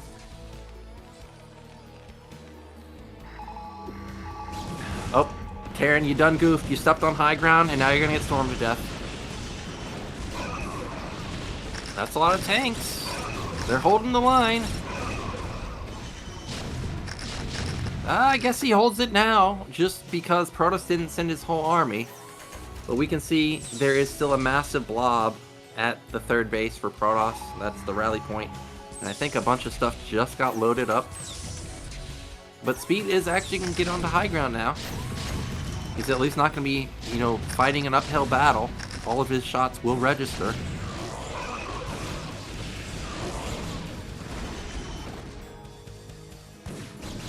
But he's just running out of money. He's got to get this base up and running. That's a Wraith. I was going to say that's another drop, but a Wraith. More than 100 supply lead. Let's just end it, Snow. Let's just send the whole army. I mean, everybody loves to be fancy with the shuttles, but you know you're crushing this guy. You're up so many bases. Let's just go for the killing blow. And this might be it. These tanks are isolated. Tanks are on the high ground, though. Yeah, he just taps out. I think Speed could have killed that army. I don't know where Protoss' army actually is. You can see that Snow was maxed out, but the army looked tiny. Either way, none of that matters because he still gets the win, and he's going to be the first one out of the group as he wins 2-1. Speed not going to be eliminated just yet. He's going to be waiting in the deciders match. But now we're going to have... I think probably everybody wanted to see Snow versus Speed just because those are the two best players in the group. But I think after that, this is probably the most anticipated matchup for the group. Bishop versus Beast. Bishop, crazy player. Facing off versus someone that can also be crazy. So let's get into our next series. Once again, it's going to be an Apocalypse. This time Bishop facing off versus Beast.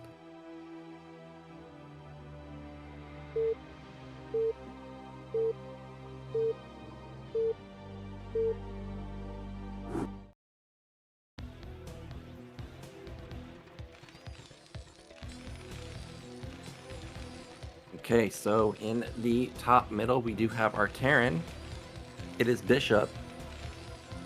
And in the bottom left, we do have Beast. And that SCV that popped out on the left side and went to the left, I was like, oh my gosh, is he 6-raxing? But not going to be the case. At least no early racks just yet.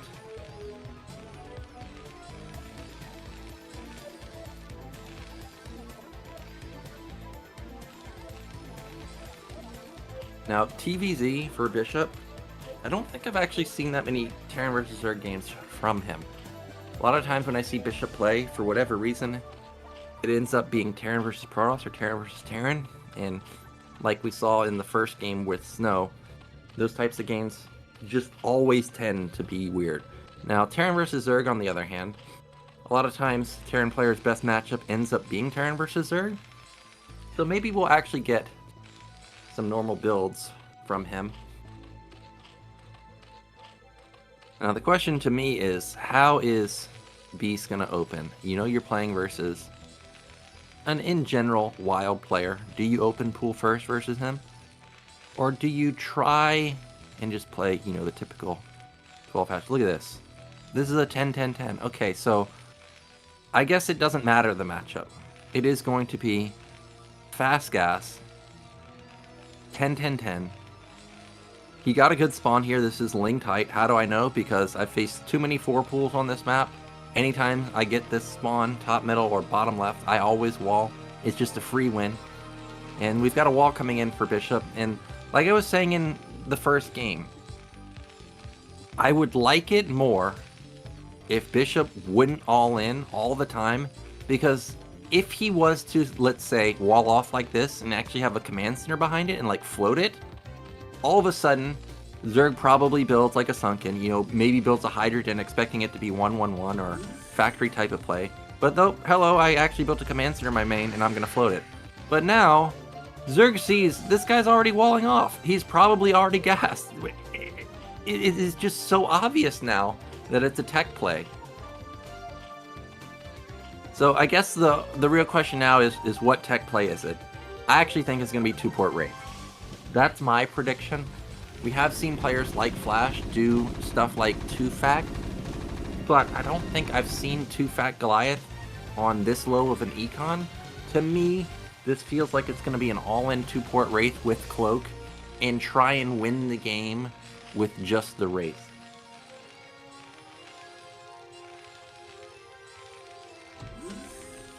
Now, so far, I don't really see any deviation in build order for Beast.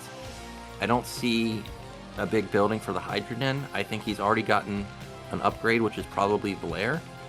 There's the Vulture for the factory, and the SCV is trying to stay alive as long as possible. And yeah, as expected, it is going to be 2-port Wraith, but this is such low econ. Whoa, is he actually going to be able to get in here and do damage? He's delayed the colony for so long. Oh, actually the Vulture's already out. Okay, this is really good. Beast is probably not so worried because versus a 12 gas, he probably has the Sunken in time, but this was 10-10-10. The Vulture probably going to get in here. He needs to pull some drones.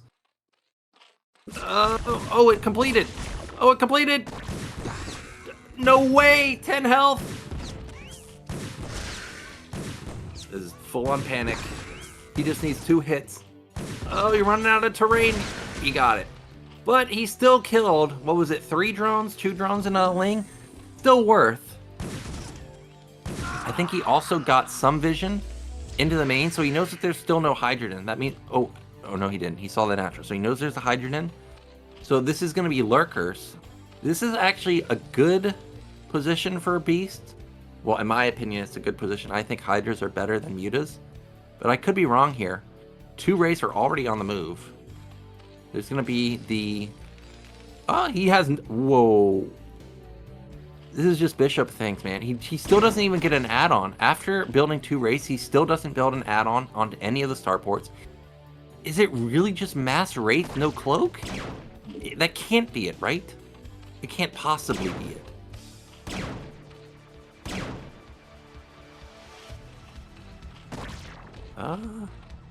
So Wraiths do have slightly better, slightly more vision, or range I mean, than Hydras.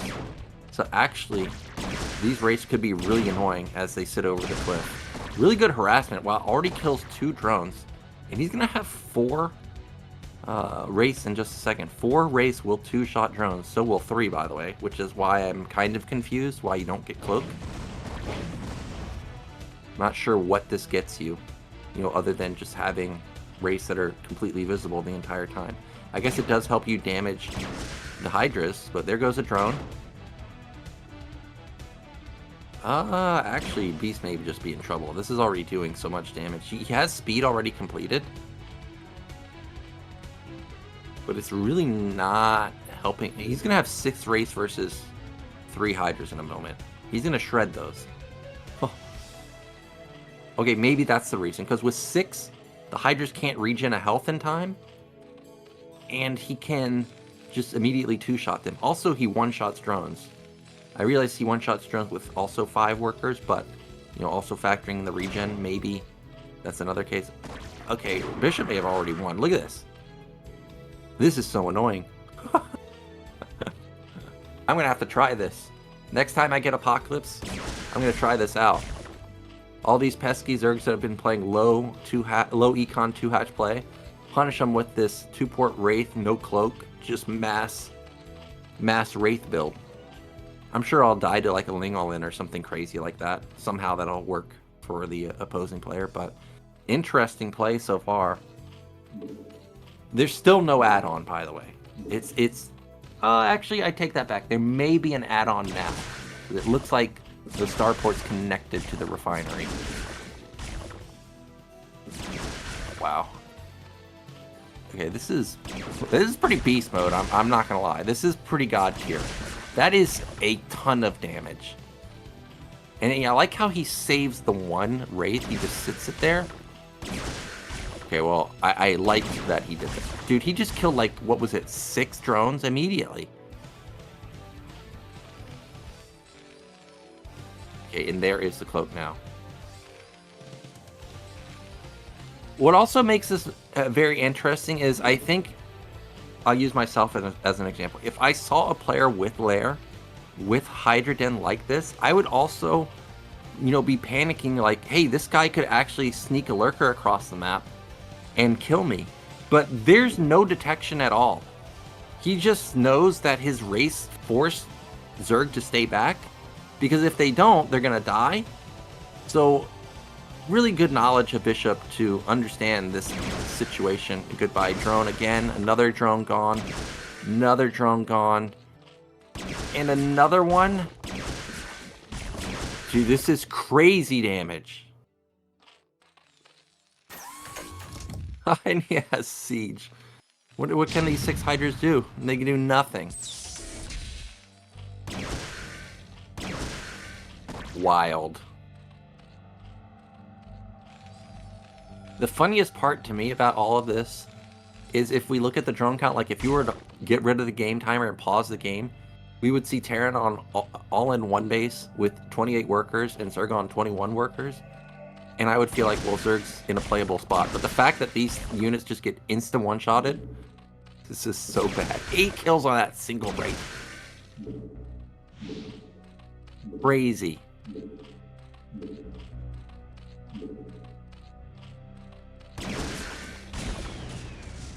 Finally a Wraith dies. I think that was the first Wraith that died.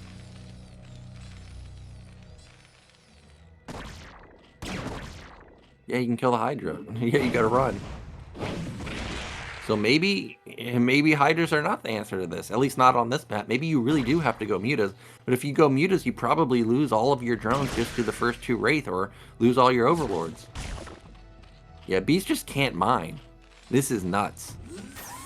There's the command center. Gonna land that. I like the bunker in the main. I think that lurker drop or Hydra drop or whatever definitely could have been a viable follow-up. Oh, I was waiting for this. I was praying that we could have like hold position lurkers, waiting for the SCV transfer. I wish it was 3 lurkers so that he could one-shot everything, but I'm sure this will still work out. Please transfer like 30 SCV. Get him! They're lined up. Is he waiting for Terran to move out? Maybe. No, you gotta use it. Is that a bunker? Okay, it's a bunker, not a turret. I thought he was gonna be building a turret there. Oh. Oh, he waited for him to use a scan. He heard the scan go off, and now he uses his lurkers. So that was also genius. So good damage right there. Zerg's on the move. Zerg actually, well, I was gonna say Zerg actually has an army, but no, I actually don't think that's true. Well, I don't know about this. He did some damage. Wow, he actually got it. That is really hard to do with Marines since they only have 40 health. And we've got Mutalisks on the move. Somehow he's able to build these 8 or 9 Mutalisks. I don't know how that was possible after losing like 30 drones. I don't think he's going to win an air battle, but, you know, it's interesting that he got here. Okay. Whoa, that got immediately blown up.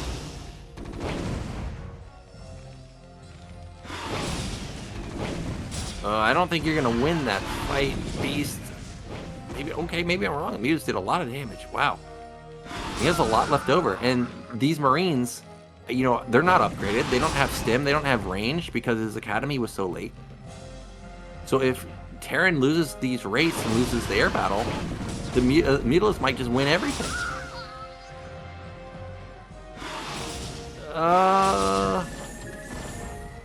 Here, are those more raids? I'm not sure if additional raids came from the top side of the map or what those were, but looks like we're actually going to somewhat stabilize at this point. I don't think that Zerg can do game-ending damage here. And I don't think this Terran can attack. Whoa, whoa, taking a lot of damage. Bunker still completes. A single Valkyrie. Oh, that is a lot of lurkers. And okay, that's so many that it looks like he's gonna attack. Okay, here we go. Those lurkers are too far in the back. Too far in the back. Where are the mutas? The mutas need to pop that tank.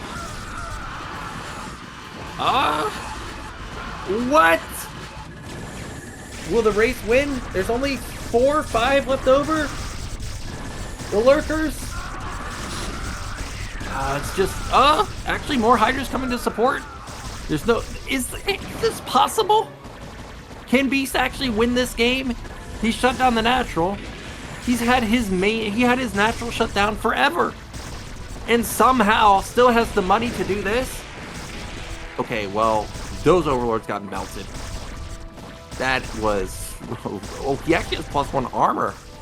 So these Terran units really don't hit that hard anymore. Okay, well, Terran has +1 weapon. I didn't realize that. But either way, that was really, really strong attack there. Beast, no additional hatches though, no third base. Really needed to do a lot of damage with this attack, and he did.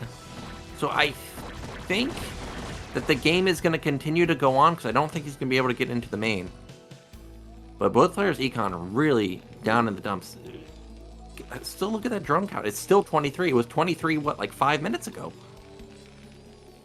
Still non-stop race. I mean, that's crazy that he's built this many race. Oh, looks like he's got his eye on some drones. Race are moving towards the left side, down towards the main. Oh, nope, actually gonna back off. What is he looking for? Is he looking for these overlords?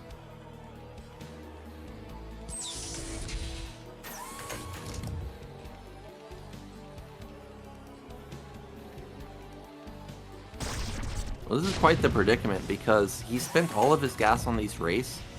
I don't know if he has a science facility, and he clearly only has 1 command center for scans. So he doesn't have a lot of energy to clear out these lurkers. He either has to land his command center to build an add-on for more scans, or pray that he can clear out all these lurkers with one scan like that. He needs to get rid of it, man. Okay, he's going to push it back at least. Finally, Beast taking bottom right. Wow, more Mutalists.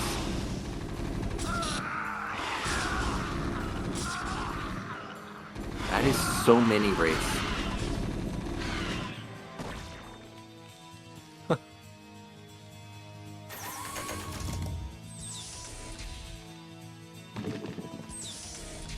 Terran's gonna be mined out in this main pretty soon. He needs to land that command center ASAP. Spending so much money on these bunkers.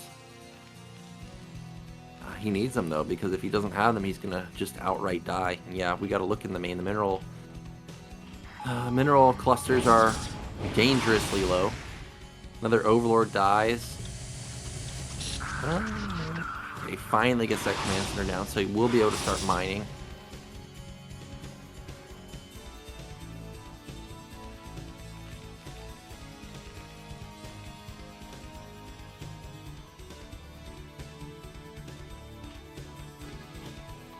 Still no Queen's Nest. Just gonna be continuous, layer tech units, Hydra Lurker. Okay, now another hatchery going down for his 4th base. So gonna start having some big econ. I think Hydra Lurker is the play here. No need to go into Hive. It's an expensive upgrade. The Wraith, Tank, Marine Medic is still a really deadly combo. So you don't want to over tech and get hit with the timing. So I think Hydra Lurker here with upgrades is really solid to shut that down. You know that the Terran player is basically on 1 base, so he doesn't have crazy econ, whereas you're still scaling with your 3rd and 4th base up and running in just a moment. Terran, is he really going to attack with just this? No, it looks like he's just posturing. Probably trying to push the units back so he can set up for a 3rd base.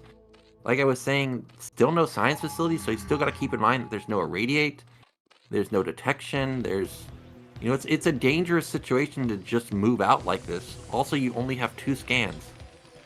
Or 2 scanners. So hold position Lurker is a really dangerous thing out in the map, literally anywhere.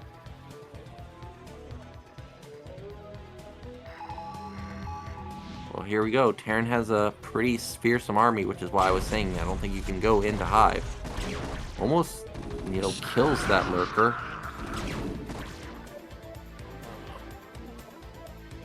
No tanks with this army, though. Not able to push it back. I would love to see Terran move into the main again. Try and get some of those drones. But maybe there's too many mutalisks to, make a move like that work. Either way, there's so many race here. Like, this is finally some free units for him. Can he get these Lurkers? Oh, he does have a vessel. Okay, there's 1 Lurker gone. That's nice. And we saw just for a second that Zerg does have +2 armor. So really tanky unit. Wow, this is a fearsome army. Especially with the vessel now. Any engage with the Hydras means that they can be irradiated. I actually don't know if Zerg can stop this. This is so much stuff. This is a huge, well-constructed army.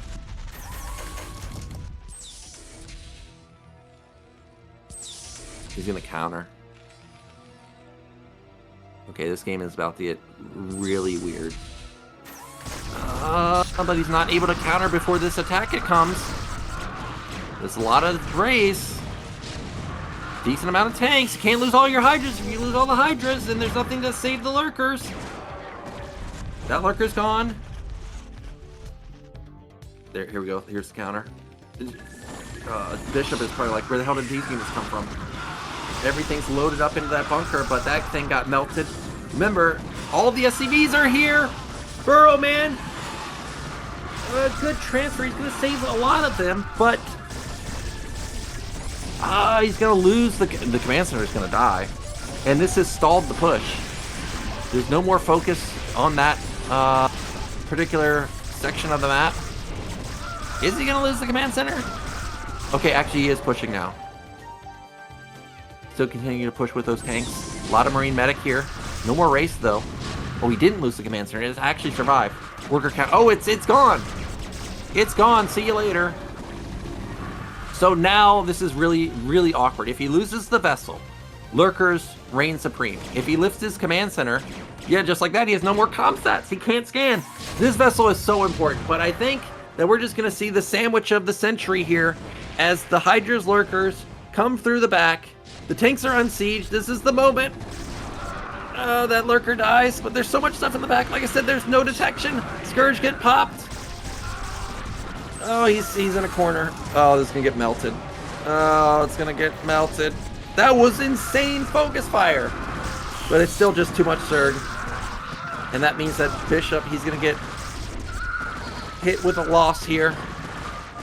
Incredible build, actually. You know, if you heard what I was saying about Bishop in the earlier matches, clearly I'm not a fan of his builds in general, but this one really delivered so much damage. How the hell did Beast recover from such a low drone count? So well done from him. That means he's going to go up 1-0 in the series.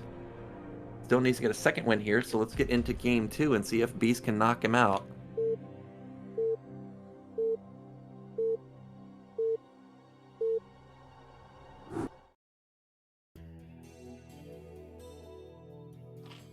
Alrighty, we're on retro again, and in the top left, we do have Beast. And in the bottom left, we do have Bishop. So Bishop got a good spawn here. You know, with it being retro, it's hard to not get a good spawn, but he's going to have wall-off capabilities once again. Once again, though, Zerg is going to have the first scout. He'll be able to see that wall, assuming that he ends up walling. And actually, if I was Beast here, I'd actually think that there's a somewhat high chance of it being BBS. We know, because the game has progressed too far at this point for it to be BBS, but I think that there could have been a BBS here, and because of that, I really do think Overpool, 9 pool, or 12 pool is a good opener, or would have been a good opener. There goes that SCV to the low ground. He is going to start up that wall. And will he actually play a non-all-in build here? Or will we again see the fast gas coming in pretty soon?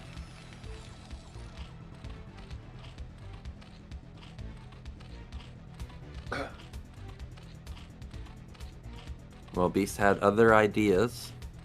There's no overpool, no 9 pool. Guess the only one left is the 12 pool. But that's not going to come in either. It is just going to be a 12 hatch. And this time around, we're actually getting a normal opener. A wall in, no gas, no crazy stuff, at least not just yet.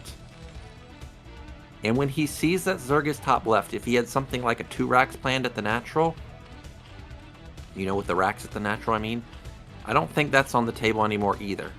So we may finally get to see how Bishop can play in the mid and late game when both players are able to just execute a standard build. Pull down, gas down, and surprisingly, Bishop didn't scout at all. I don't even think that SCV is going to scout. I think that SCV is just going to complete the wall.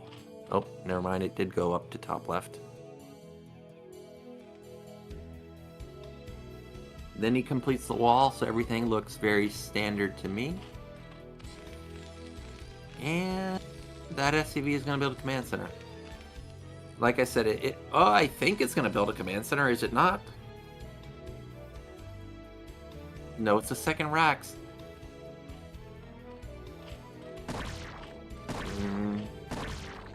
Okay, well, this time it's another mind game.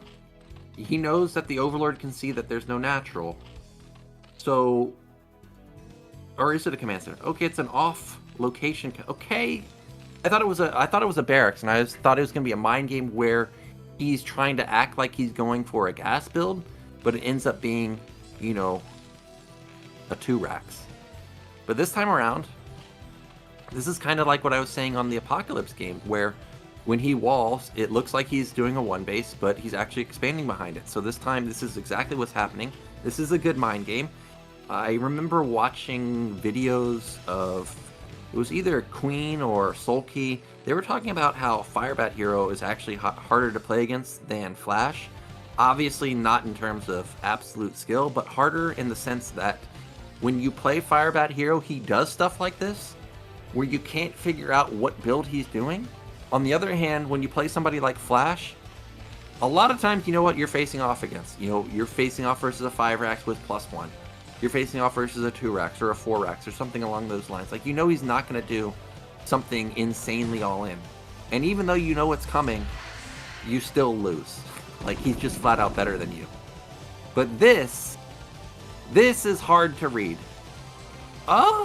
Actually, did he see it? I think I saw him cancel the sunken, because I don't see that down there anymore, and he's now just trying to play a normal game. With the command center being so close to the natural also, he didn't really lose that much lifting off the CC and just replacing it. So, actually a really cool opener.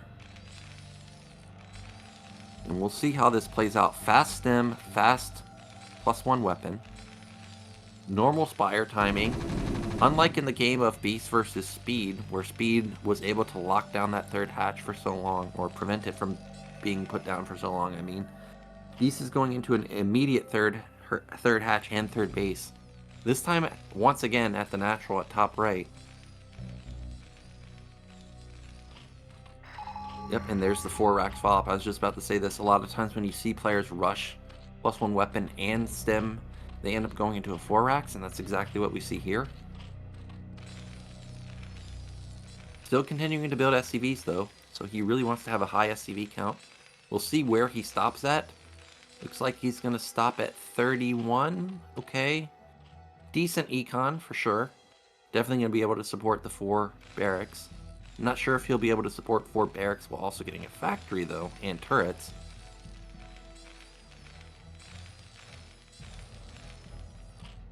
Bunker coming down. This is just really safe. You know, I've seen different Terran players do different things to defend their depots. Some players build the bunker there. Some players just build a turret there. I actually like the bunker more, but I accept the fact that when you do that, you have less Marines, obviously, to defend with the mutas in the main. So that's one of the downsides, but you don't risk dying to a massling run by. So Bishop going for the safer route here. And we'll see how committed Beast wants to do, or wants to be with these mutas. He's at 7 right now. Drone count, still hovering around 20. Oh, he found an opening. Only 1 turret here. So many SCVs have died. 4, I think, died already. Despite the damage, he's still at 30 workers. Okay, oh. Ooh. Is he gonna get out? Gets that SC. Okay, he takes another muta loss. I would say that was worth. He got like 5 or 6 SCVs. Did lose 2 mutalists though. And unlike in the game versus speed, he's got the 3 hatch and he's got the, you know, lots of larvae to work with. So he's going to be able to shoot up in worker count pretty easily, or pretty quickly. Going to have big econ. Beast is, I mean. And we are on the move. I'm not sure if that's okay, I think that's the racks that he floated from his natural down to his main. I was going to say, I don't know if that's a 5th racks that I see there or a factory or what, but I think that's the case. It's just the 4th racks. Still no factory for Bishop just yet, so he's not necessarily all in with this, but he needs to get damage for sure. He's doing a really good job to keep this army just in place right here. Okay, he picks off like 6 Marines. That's nice. Healthy amount of units too. Or healthy mutas here also. Oh, factory started at the natural. Didn't even see it. All right. Bleeding off a ton of Marines though, man. No way to get out onto the map.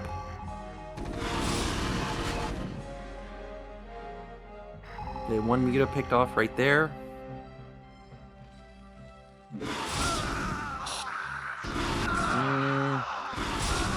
Man, Beast is owning. Okay, he was owning. Now he loses a couple of meal. Oh, and that army is really not strong anymore. Yeah, I was about to say, this Ling Muta flood can definitely kill it, and here we go. Are the Mutas too weak to actually take them down, though? There's not as many Lings as I thought, and the Marines actually hold. Those Marines in the back came in clutch. I think Beast did not expect those to be in the back. He just saw 8 Marines a second ago, and then all of a sudden it turned into like 16. And that was a little bit of a botch there. Well, not a little bit. It was a big-time botch. Lost so many mutalisks. And now it's going to be Bishop being able to put on a lot of pressure. There's no Sunkens at the natural, by the way. Absolutely none. He's going to have a miracle hold here with the muta harassment. 1 Marine falls. These mutas are really not that healthy anymore. This might just be it. It might be over. +1 armor is going to... If he's getting +1 armor, it's going to be kicking in the next 30 to 45 seconds, if we even get there. Wow, he's streaming across so fast. He's still in the ball. You can't engage this beast. You gotta wait. You gotta wait. Oh, he's bleeding Lings. Oh, he's bleeding Lings. This is going to be it. Oh, it's too much. Yep, 1-1's done. And with 1-1 done, this game's done. These mutas are going to melt. No hope of saving the space. That muta's dead. Everything's dead. GG comes out. Okay, and there we go. This is the type of build that I want to see Bishop play more often. I'm fine with, you know, playing the all-ins, the tricky builds, but if they're not tricky when it's an all-in every game. But when you do stuff like this, all of a sudden, people just can't blind counter you anymore. So there we go. Bishop puts a point on the board. And now we're going to be getting into game 3. This is going to be match point for both sides. The loser's going to be eliminated, so very important match here.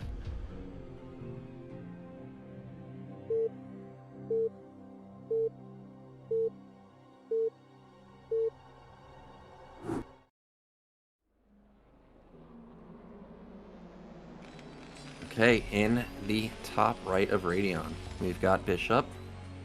And in the top left, we've got Beasts. And once again, we get close spawns. And the Overlord going to be going in the right direction. Now, we still haven't seen a pool first opener. We haven't seen an 8 racks. Do you try and go for it this time? Is it too obvious to try and play an aggro opener after just playing, you know, no early pool games? Okay. I think this is a walling SCV. I don't think this is an 8 racks. I could be wrong, though. Depot. Okay. And Beast. Already has that Overlord coming up. So it is most likely going to be a 12 hatch once again from him. We still haven't seen the patented Beast build, which is the transfer drones to your natural, but you're actually Vaseline flooding. Not sure how effective that would be on a map like Radeon, since these positions all have, you know, pretty good semi-walls.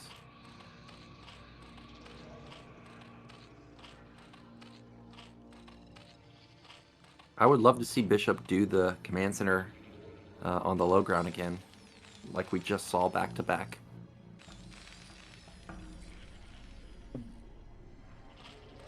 So far, no gas in his main, so everything looks like we're going to have a standard opener. And Beast.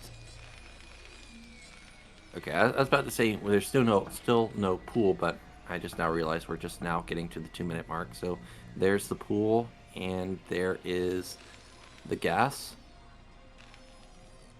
SCV coming to the low ground. Oh, it's going to be a double scout. That's what that SCV is for. So never mind. Oh, never mind. It's for the depot. Okay, depot coming down. And Beast is going to say, you're not allowed in here, sir. You got to get out of here. And that SCV might die. It's already taken 5 shots. Oh, actually manages to sneak away.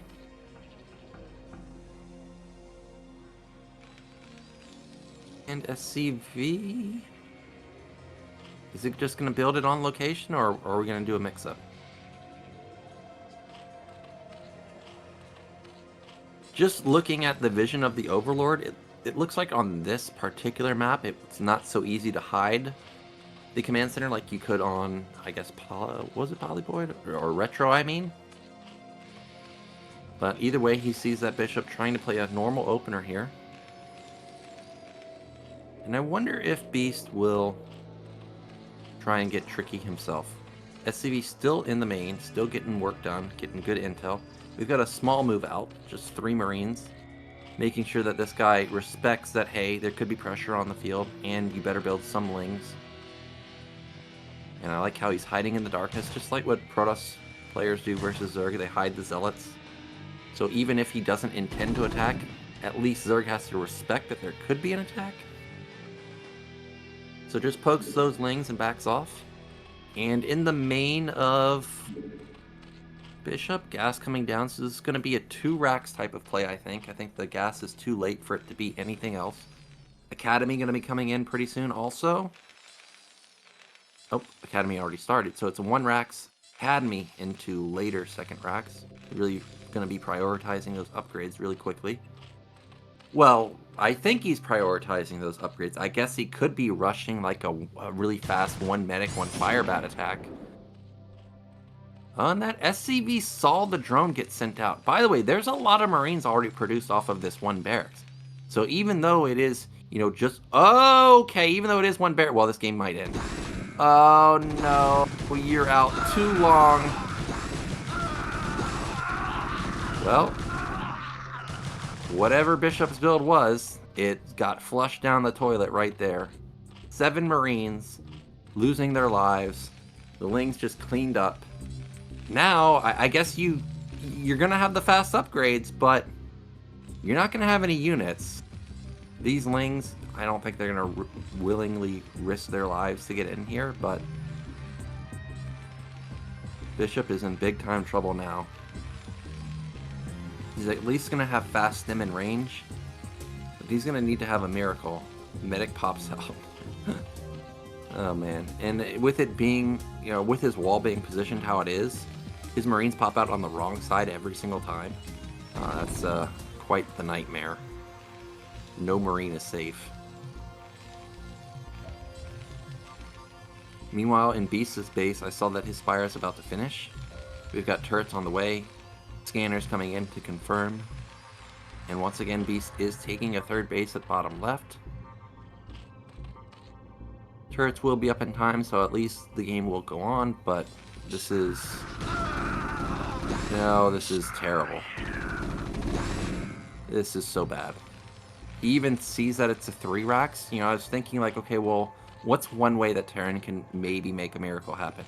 Well, the answer is you go 2 racks, you bam a million turrets, and maybe rush into factory and try and get some Valkyries out. But now that there's already been 3 barracks confirmed, he knows that there's no factory anytime soon. I don't know what you do at this point as Terran. Rax is even going to be forced to lift off. I don't even know if there's turrets in the main, by the way. Like the main mineral line. Okay.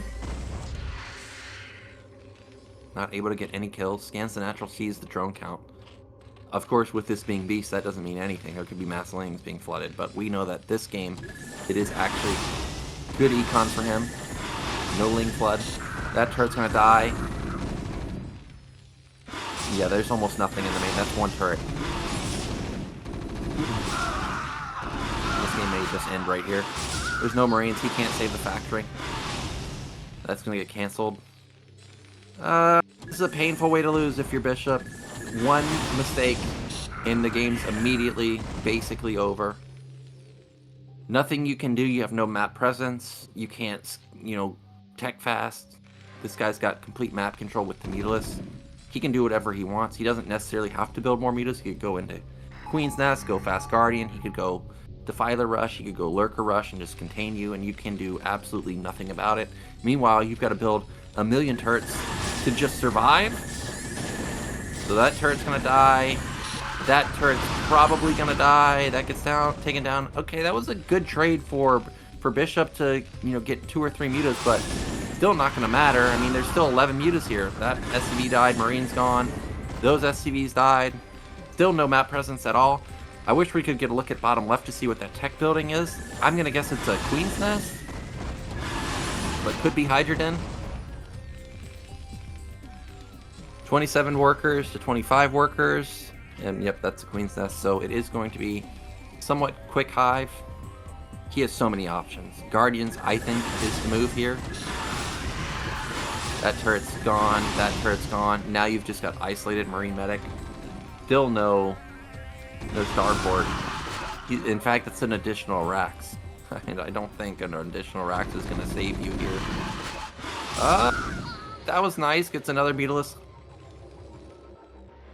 Are those Lurkers? No, those are Lings.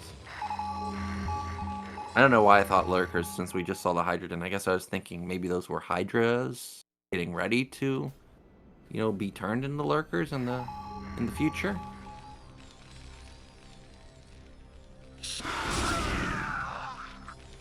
Well, Terran has gotten, a decent size ball. Still not enough to kill these mutas, but if he can have a good trade like that, gets 2 mutas. Well, it was a good trade until he lost those 7 Marines.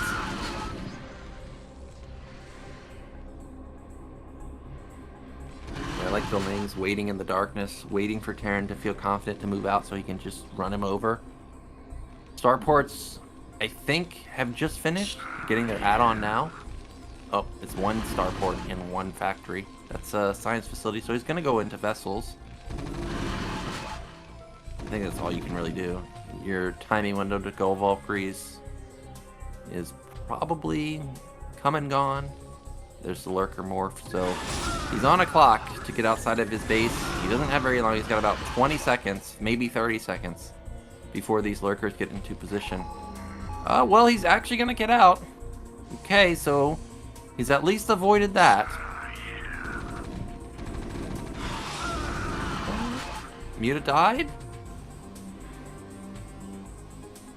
Does he know that the lurkers are right here, though? I'm not sure if he knows that they're right. I think he probably heard that. I think he also just scanned it. Oh, goodbye, Muta. Oh! He's trying to bait him in, but he's not falling for the bait. I'm actually surprised Beast went for that.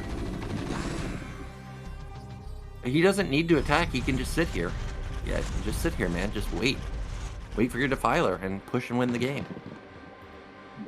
Okay, or not. The first vessel out, I just saw it. And I think the first tank. Oh, maybe that was the tank. That is going to be so many lurkers. Well, Bishop. Again, you've got about 30 seconds to make something happen. Defiler should be out pretty soon. I guess we technically haven't seen the Defiler mound, but it should be coming. War Marines bleeding off. Oh, that tank's gonna die.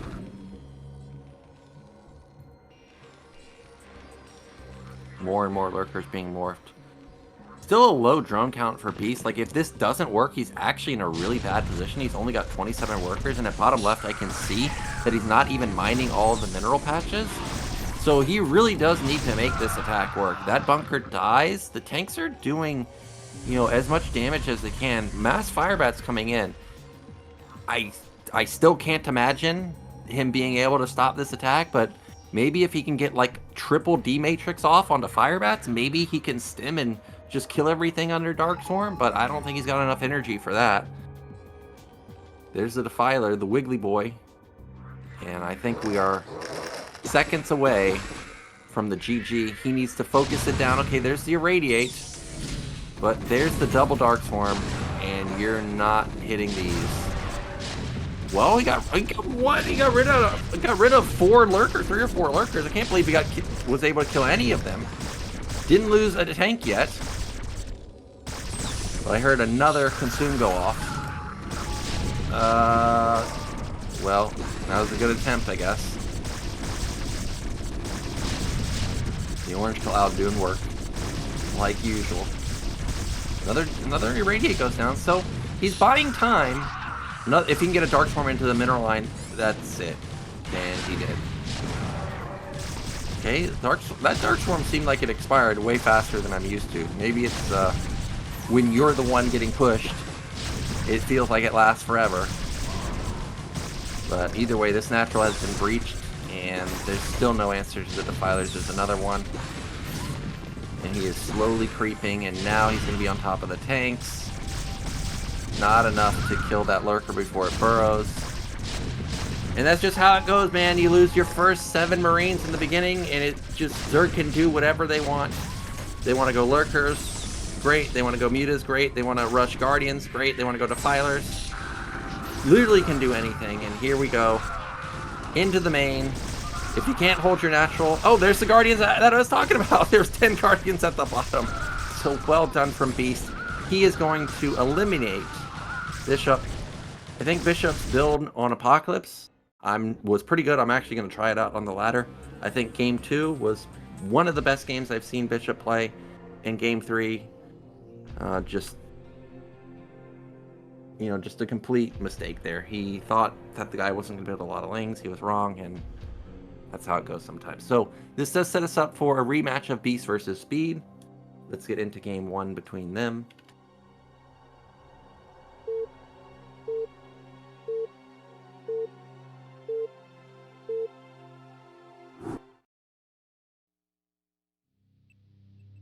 Alrighty, in the top left, we do have Beast. And once again, in the bottom left of Retro, we do have Speed. We just don't get diagonal spawns anymore. Or we don't get spawns where the Zerg goes the wrong direction. It just feels like almost every game I've been watching these days, players have been able to get lucky scouts. The game in the game 1 of Speed versus Beast, we saw the 23 Academy. I don't think Speed's going to want to risk going for that low econ build again. That really set him far back. So I think that probably gonna just play a more normal build, especially since he can wall here. I'm expecting to see +1 weapon. Basically, I'm expecting to see the same build that Bishop did here, except with the command center on location. We'll see though, because Speed, I have tuned into his stream, and he also does play Wraith. You know, sometimes, not often, like Leda or you know, somebody of that nature, but he definitely can do something crazy like that. I'm still waiting for the 9 pool or the overpool, but once again, we're gonna have another 12 hatch.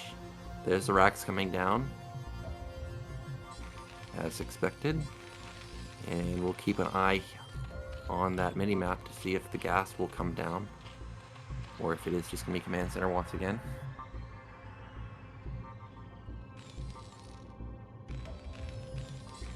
And Speed, he is going to scout a little bit faster than Bishop, and he will find... First off, he found that Overlord, so he knows now that Zerg is at top left. That's nice.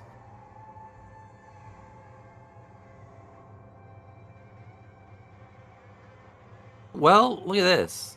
Beast actually built additional drones. A lot of times players don't build additional drones, but I guess since he scouted the natural, he saw that it's not an 8 racks and just builds an additional drone before that pool. No gas just yet. Okay, we're going to... Is it possible? Can we actually have a 3-hatch game from a player that's not Shine? And that SCV's gone, man.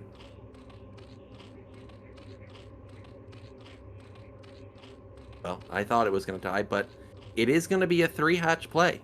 You do not see this at the top level that often. I actually really do like 3-hatch. Well, I actually really like overpool into 3-hatch. I think that's a surprisingly strong build. And it is going to be at the third base on location, top middle. Now, because these bases are so hard to hold, this is either going to be a lot of Sunkens to hold it or Lurkers. If he's going to go a lot of Sunkens, I think that we may actually see Crazy Zerg. So we'll see what Beast wants to go for. Now, Speed obviously knows that, hey, this guy built the 3rd hatch. So, you know, coming into this game, I was not expecting to see the 23 Academy. But now, seeing how the builds are unfolding, this could be a great 23 Academy game. It's going to put so much pressure on to Zerg. He's no way going to have Lurkers in time to defend it. He can only defend with Sunkens now. So I guess if you can only defend with Sunkens now, I actually think that this could be a good Crazy Zerg game. You know the guy's not going to have fast +1 weapon, so you're going to have upgrade advantage. So hopefully we get to see that style. SCV is already halfway across the map. The Lynx did not intercept it. Now remember, Beast has been taking the natural of the other main almost every single game. So if Speed just goes to top middle and finds this, I don't know what type of read he has on Beast, but this was the perfect read. Finds it immediately. Now he knows exactly where it is.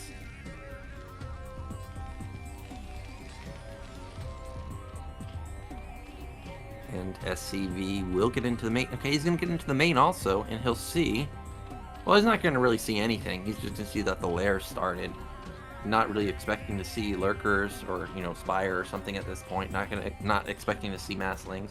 Whoa, whoa, whoa. What is Speed doing? Is he moving out already? Okay. This is weird. Because you know the guy's building a Sunken. Okay, he just backed off. Okay.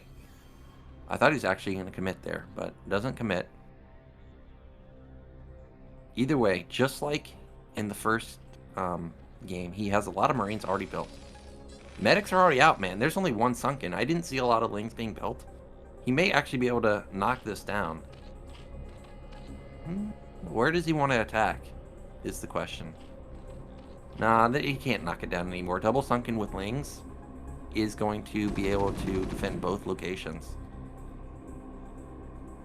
In Beast main, by the way, Spire has started. And look at this. We can't see it, but on the mini-map, I think Factory has already started. So he's going to be going into very, very fast starports.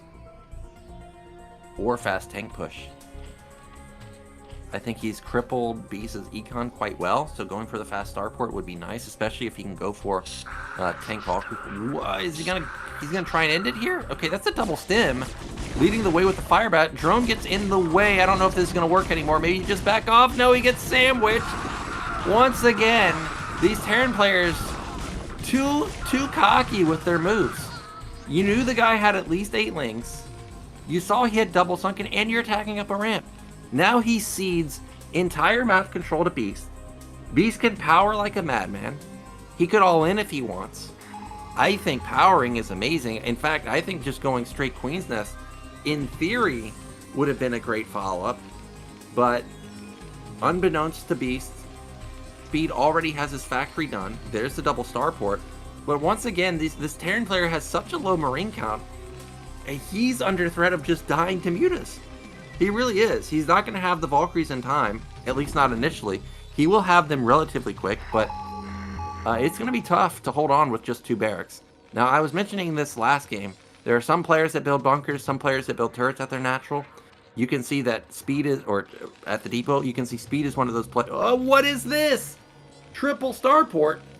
But you can see Speed is one of those players that builds turrets, so he wants to have as much defense in his main as possible. I think this is a little bit of a different scenario because he needs to keep these Mutalisks back. This triple starport play is clearly a mind game. It is a rushed hive. Okay, rushed hive for what? Defiler? He's not getting upgrades, so it can't be ultras, obviously.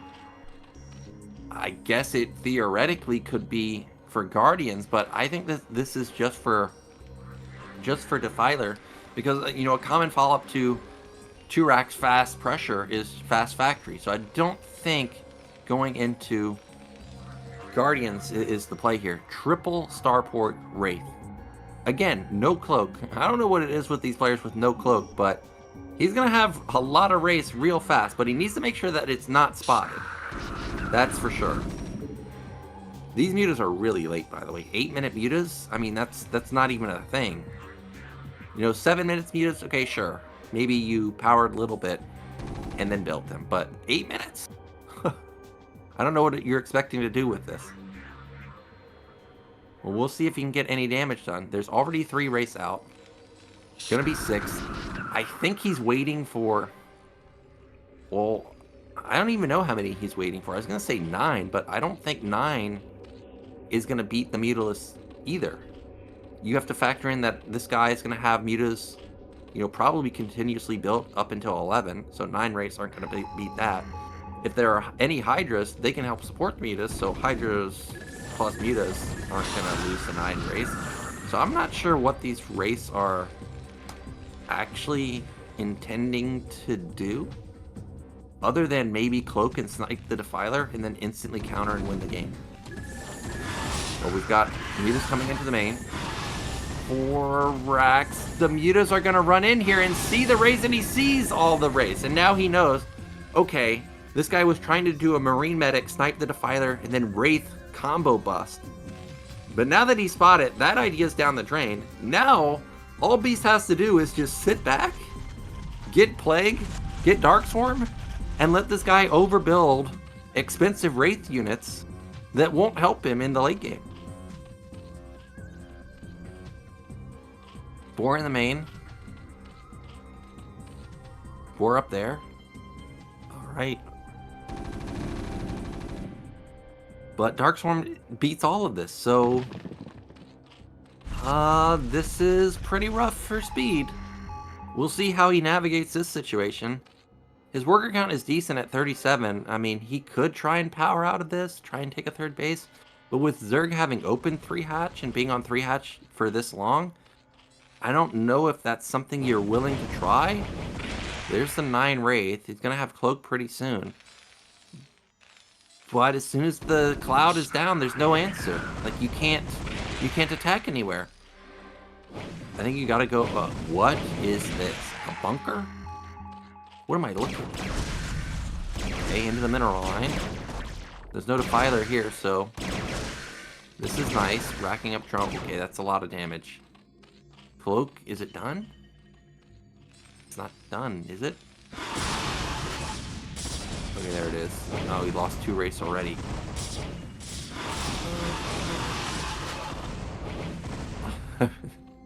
Those Wraiths look like they were panicking right there. I mean, that was some crazy micro. Still 9 Wraiths left over, but he can't attack anywhere. I mean, all he can really do is maybe harass the drone line. If there's a plague and it hits the Wraiths, it may trigger GG. Well, you don't want to bleed off all of your Mutalisk. Filer has popped out. There we go. I mean, that's kind of what I was talking about. Snipe the Defiler into a push, but there's too many lurkers. Wraith will win that battle for now. All the Mutas are dead. Wow, they all died. Overlord's gonna die. Nidus Canal, it's gone. I'm still curious what the bunker does. Are these Wraiths really gonna win the game? How did this happen? 2 bases have been shut down. He even scouted it. I guess he thought that once it got scouted, Speed was gonna probably just stop building them, but he continued to build them. There's the Plague that I'm waiting for. Like, Plague will just immediately shut this down.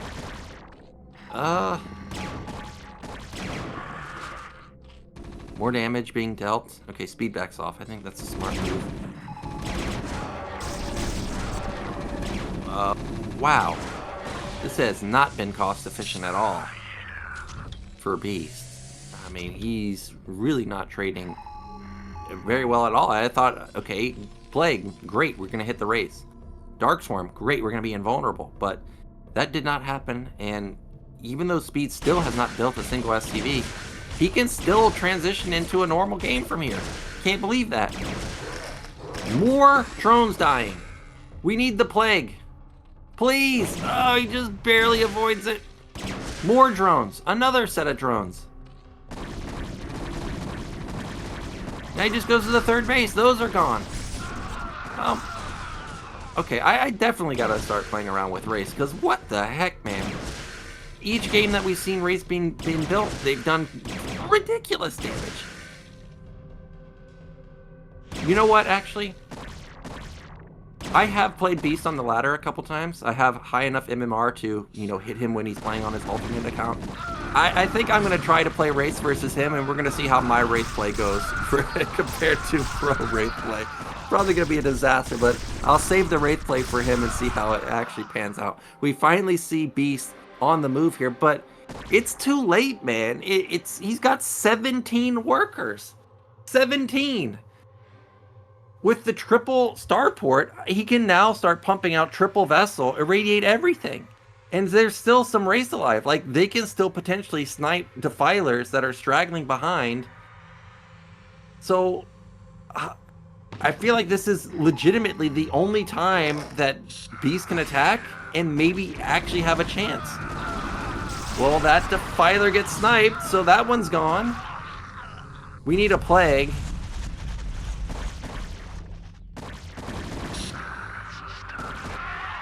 There's an irradiate. We need a Plague. We need a Plague. Plague. And just hit the medics. Hit something.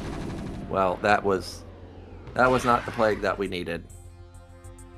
Beast trying to recover his workers. He's up to 27 now. Speed has finally built an SCV himself. He's at 39. These Lurkers and Hydras managed to actually get all the way to the natural, but there's no way to reinforce it. Oh, does not snipe that Lurker. That Lurker is very tanky because he rushed armor. Good irradiate. Can he get the Dark Sword? Does not have energy? Okay, he finally gets one down, but look at this choke. Oh, there's too many irradiates. All the Lurkers are gonna get irradiated to death. Yeah, +2 armor on those Lurkers. No wonder they weren't dying, but everything got irradiated. So this is gonna be a hold. There's a drop. He's going to be sending it to top left, and Speed is going to counter. I think the game's over. There's too many vessels, too many Marine Medic, not enough lurkers. Oh, he doesn't. Oh, that was a plague. Not able to get the cloud off. Those Hydras die. Drop in the main. It's only 4 Marines, so actually not a lot of firepower. Oh, and a fire bat for good measure.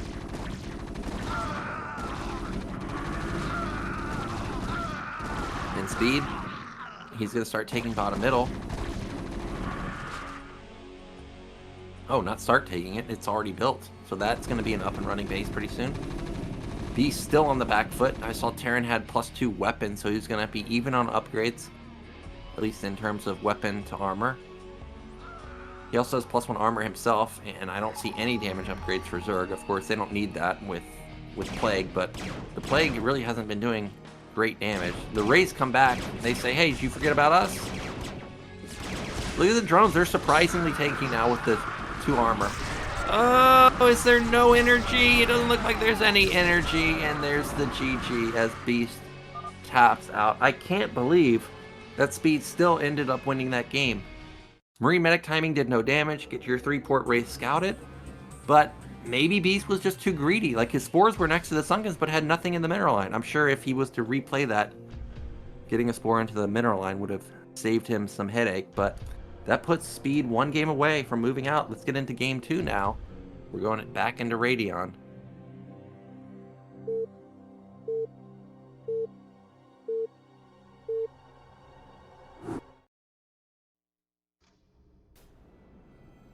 Once again, we get horizontal spawns. So in the top right, we've got Speed.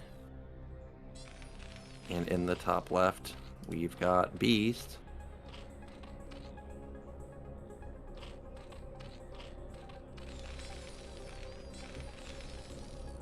So back-to-back 2 Rocks games.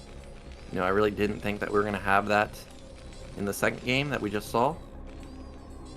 But maybe that's what Speed has practiced. Maybe he's, you know, come to the realization that these players that are playing, you know, low eco builds, maybe they can be punished by moves like that. Yes, I realized last game was a 3-hatch build, but it was a 3-hatch build on location at another base.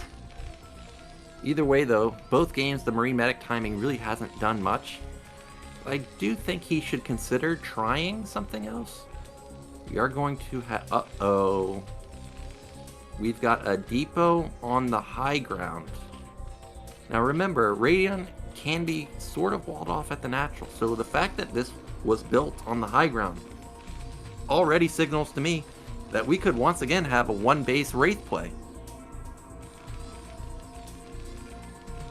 We still could have 1-1-1, but like I was saying, Speed does play Wraith every now and then, like an all-in type of Wraith play.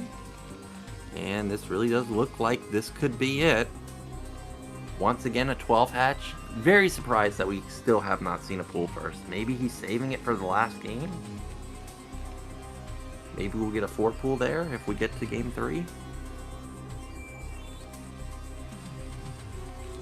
Well, there's the gas. So Speed, definitely going tech.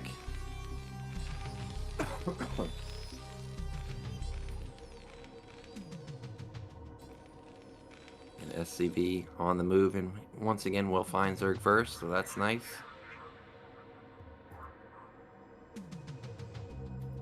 Oh, wait, what? Oh, is it a proxy factory?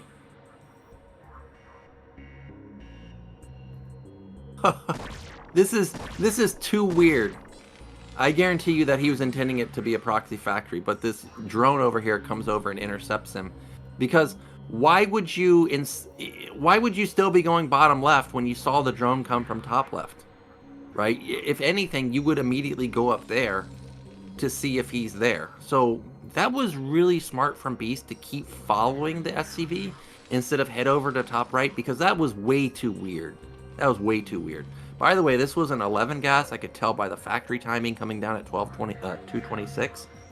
So lowish econ, not as fast as the 10-10-10, but or not as low econ as the 10-10-10, but still pretty low. And this is going to be the 2-port Wraith factory about to finish. Now, we already had Beast navigate this earlier versus Bishop. Ended up getting the win. Can he learn from that game?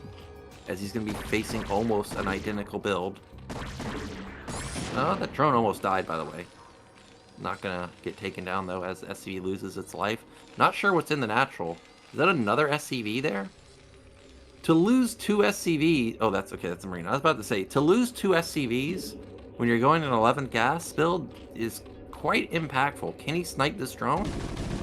Oh, we found it. Oh, we got it. Okay, that's definitely worth. Vulture out. Will get denied. You know, I've thought about this a couple times. If you know that Zerg knows that you're going for 1-1-1 or, you know, tech play, why even build the Vulture? Unless you're going to be getting mines. You know, mines I can understand because it's going to give you some map control.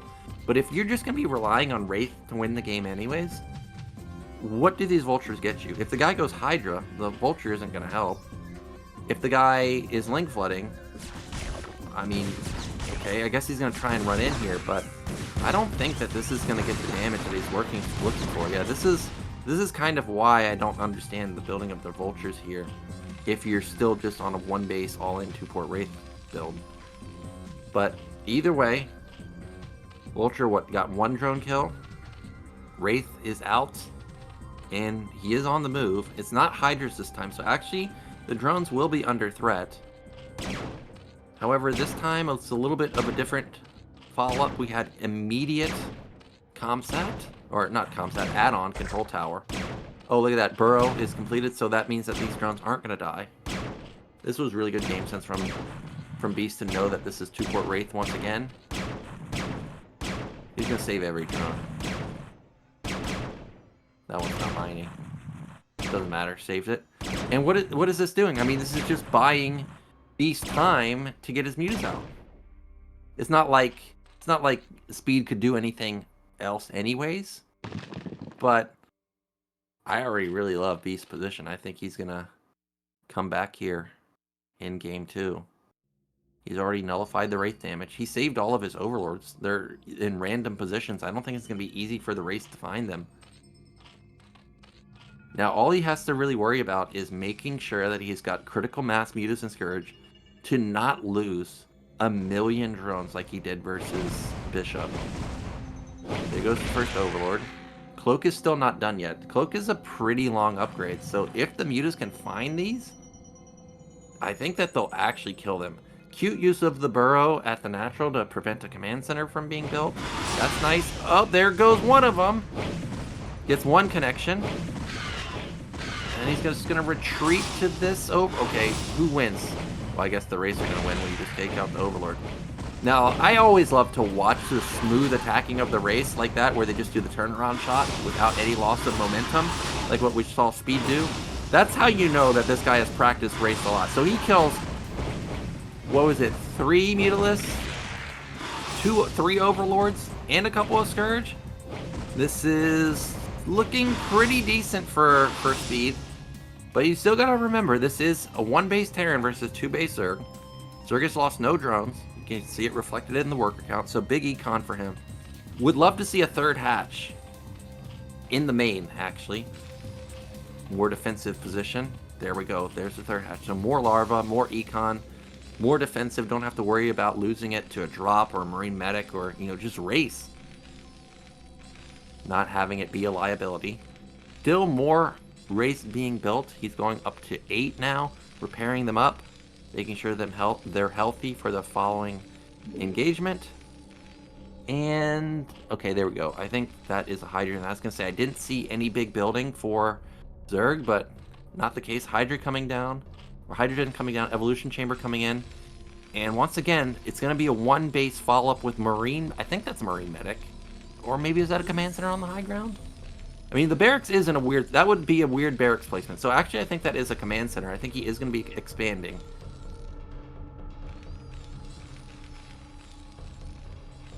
Yeah, the command center. Okay, so not a 1-base. A little bit different than Bishop. Going to have better econ. Not as much harassment as Bishop, though. And no add-on onto the factory, so no tanks either. So that's interesting. I guess both sides feel like they can't really get much done right now. So you see Terran just hanging around, Zerg just hanging out powering. So both players just willing to power up. No lurkers out just yet. No Queen's Nest for Hive.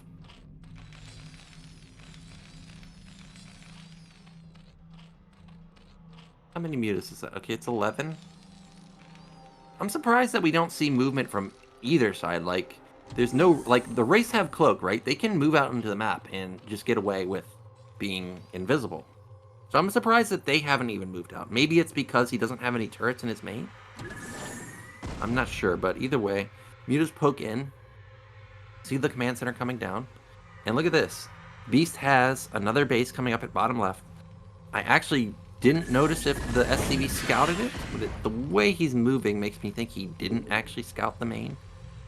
So if that gets up and running, that's going to be a big influx of resources. Wraith. Cloak.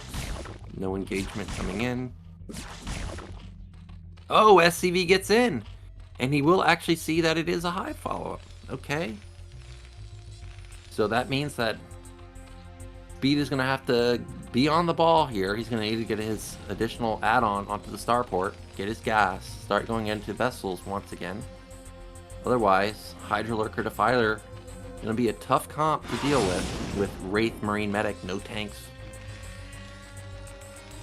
But still no gas for him. He does, have some saved up, but, it's not a ton. He's setting up for another rat. I don't know about this.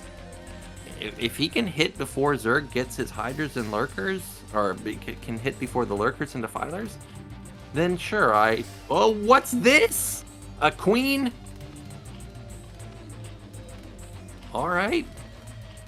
Okay, this could be for Ensnare. Could also be for just Parasite. I think Parasite is one of the most underused spells in the game. It doesn't really matter what you Parasite.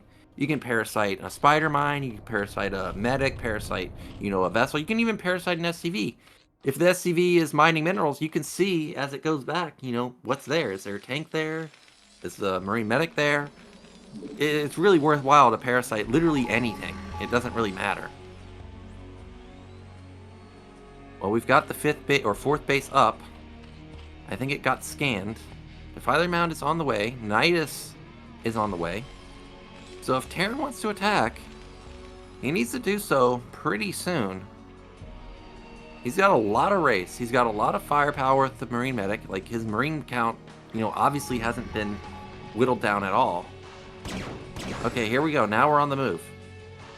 I think this is a slick timing. If he had waited even just a minute later, I don't know if he would have this timing anymore. He also has a lot of DPS with the race, so he can get past the Lurker that's going to hold the ramp, at bottom left, for example, and just snipe the Nidus. Like, that's a potential move that he could make. Another scan goes off. Okay, he's scanning for the hold position Lurkers, and it looks like instead of going towards bottom left, he wants to end the game here. I think it could happen. I mean, there's really not that much defense. Oh, Ensnare did not get oh, there it is. Well, he's not going to be able to bust the natural. There goes that idea. Not going to be able to take down the Nidus at bottom left anymore. So now, he's just going to have to be content with sitting outside here, trying to deny, a counterplay. But with the Nidus, he can just immediately teleport them across the map. So I don't know what the follow-up plan is. I can see on the minimap that we now finally have the second add-on. Vessels will be on the way pretty soon. Wraiths do get some damage done. I feel like they're playing with fire here as 3 of them lose their lives. But unlike last game, Speed actually has some econ. He has 41 workers. He could set up for another base. There's the first vessel. Still need some more. There's the consume. So the Cloud is going to be on the field any moment now. Race coming in for some more damage. Nice pick off onto the Queen. I don't know how important that unit being taken down actually is, but ends up sniping it. And will manage to get away with some of these Wraiths. So he will be able to still use them. I mean, 6 Wraiths still pack a decent punch.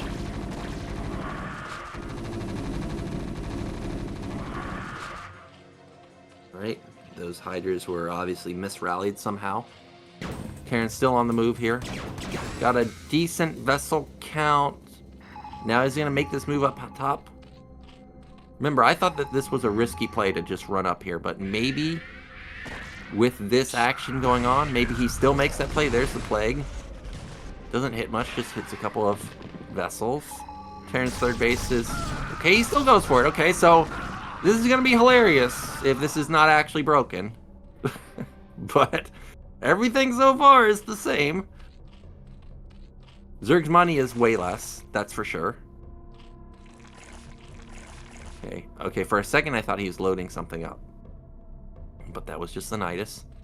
Third base up for Terran. Just needs to transfer workers over there. I'm guessing that that was the Ultralisk Cavern over there. There we go. Zerg is spending all of his money. Macro Hatch is coming down. And going to be taking his 4th base. Okay, there we go. Quadruple drop. With race support. This is why Zerg was sending everything into the main. Oh, he doesn't kill a dropship. Where's the vessel? Oh, he's mowing everything down. Where's the Defiler? No Defiler. Not like this, Beast. You have such a huge advantage. Now he's got the high ground here. Unit's gonna be funneling up the ramp. We need a Plague. Plague, please. There we go. Okay, that's gonna save this. I was just thinking, no way that the quadruple drop ends the game. Oh, did he already load up? There's no way he already loaded up, right? I don't think so. That would be way too quick. Yeah. Okay, nothing's in there. That would have been insane multitask if he had already loaded up another quadruple drop and dropped the drop bottom left. If he was able to do that, I think the multitask would have been way too intense, and maybe he just outright wins. But either way, he still unloads down here. It's not a quadruple drop, but it's about 12 units, so there's a lot here. Oh, that lurker shot did tons of damage, and that's going to nullify this.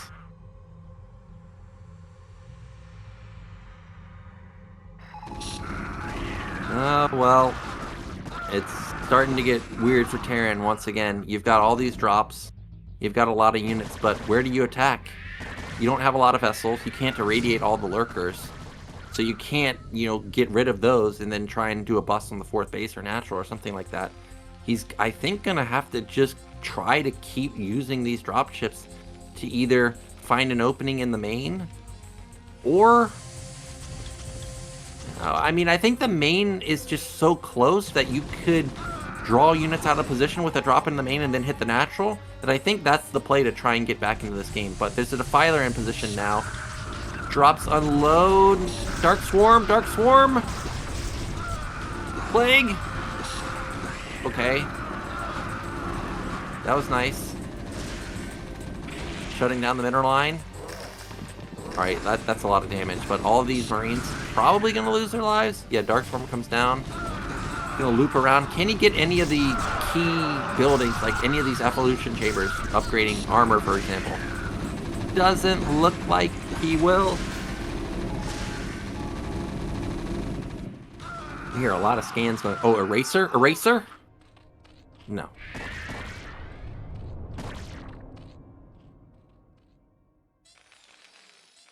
Well, good defense from Beast.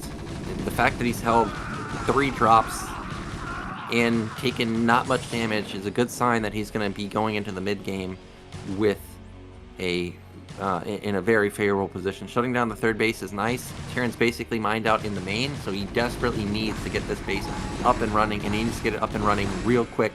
Zerg is, technically up in workers, but it's basically even. Supply is even. Vessel count is still not scary at just 4. I think it could be scary if he had something like 8, but for it to be 4, this is definitely manageable. I love how Beast still has A lot of macro hatches at bottom left, so he still has a lot of production. Still no Ultralisk. I guess his econ is, been ransacked enough times that he doesn't want to, go into those expensive units just yet and get caught. Another drop. All right, this is a nice slot, and I love how he's gonna use this opportunity to hit the natural at the same time. Look at all the stuff he has. Okay, that got intercepted and killed off. He's going for it at the nat. Are there lurkers?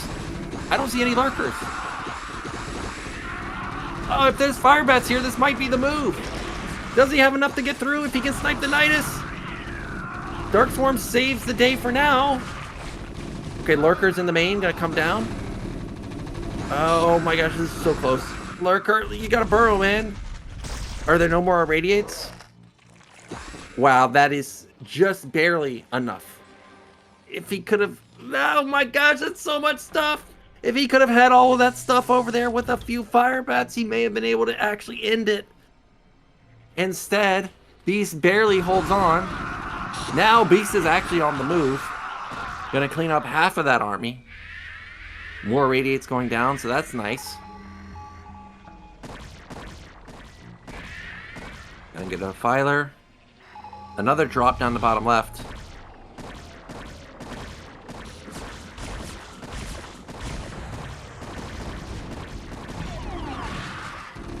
Alright, that got popped. Oh, there's no Defiler anymore, no lurkers. What about here? Can he bust through this? Oh, the Terran army is not big enough. There's some fire rats finally mixed in. Oh my gosh, this is so close for speed to just bust through, but he just doesn't have the comp in time when he finds an opening. That's gonna die. Irradiate? Oh no no no no no no no no no no. That army got melted. I guess a plague hit. I think Speed is getting desperate at this point, which is why you just see him continuously sending across the map. He needs to make something happen. He's gonna be mined out in his natural pretty soon.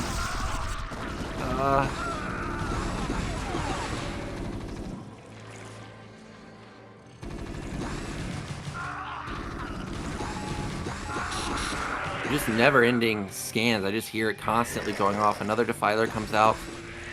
It's gonna get irradiated, but that's fine. Just needs to get a Dark Swarm. There we go. Dark Swarm.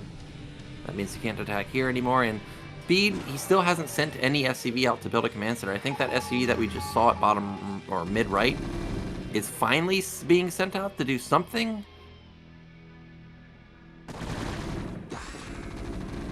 That is a lot of lurkers, man. That is so many lurkers.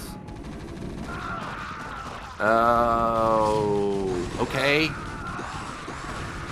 Not enough. I think GG's coming. He's lost his army on both sides. Zerg is huge.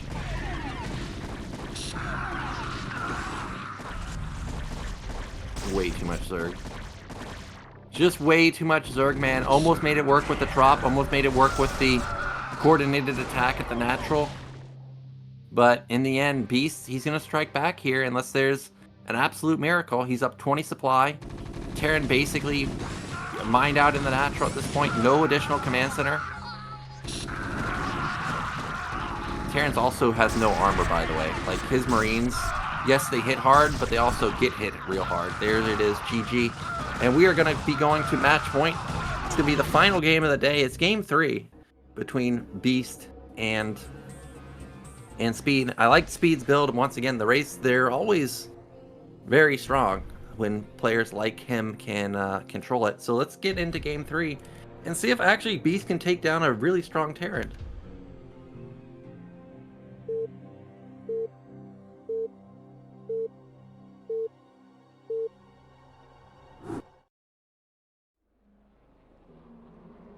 Alrighty, in the top middle, we've got Beast, and in the bottom right, we do have Speed. And you guys know that I am a really big fan of Zerg Apocalypse. Already I'm liking Beast's chance of winning here. because it is such a nuisance to deal with mutas on the high ground. Will we see Wraith once more here? Obviously, Wraith just shuts down that potential type of play. And it did a lot of damage in the first game on Apocalypse between Beast and Bishop. It also did, decent damage in the game we just saw, even though it didn't kill drones like it did in the Bishop Beast series. It did kill those Overlords and mutas out in the center of the map. So I actually would like to see Wraith once again. We'll see if Speed is thinking along the same lines as myself. Wait a minute, that is not a depot, man. Is this a 10-10-10 again? Is 10-10-10 coming back? Wait, what? What is this?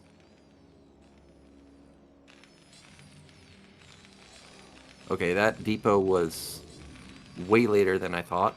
We'll see how well this lines up.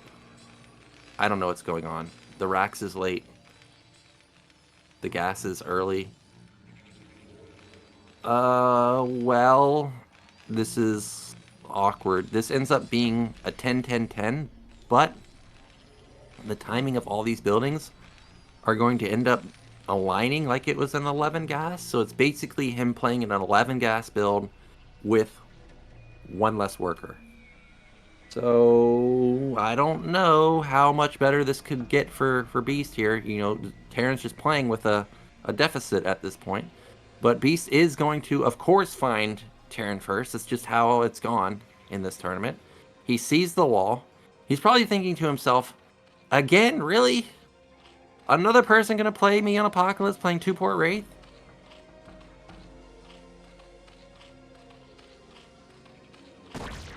There's the factory. Okay, 223 factory, so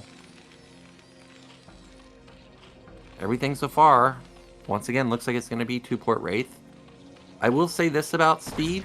Unlike Bishop, where I think it had to be 2-port Wraith, I could see Speed doing something like 2-fact Goliath, because I think Speed can transition out of builds like this a lot better. I think his macro is just better. So I guess there's a chance it could be Goliath, but I don't think I've ever seen a 10-10-10 with Goliath. No additional factory. To me, it must be another 2-port Wraith game.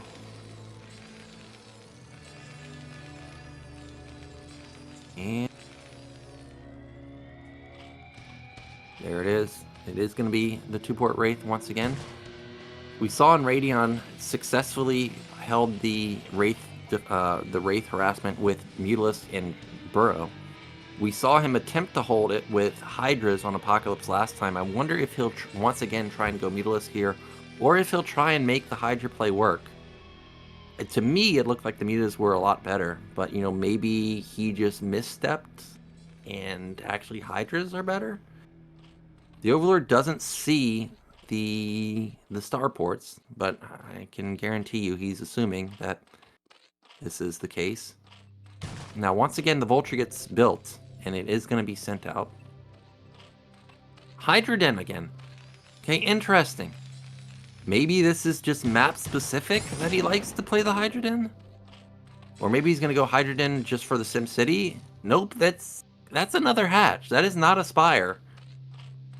Okay, so once again, Hydras are going to try and hold the line here, but we saw how effective the Wraiths were doing damage to the drones. There wasn't anything in that game, in my opinion, that said to me that Zerg had misstepped here. I feel like the Wraiths, once again, are going to do crippling damage, but maybe I'm wrong. And once again, just like Bishop, no add-on.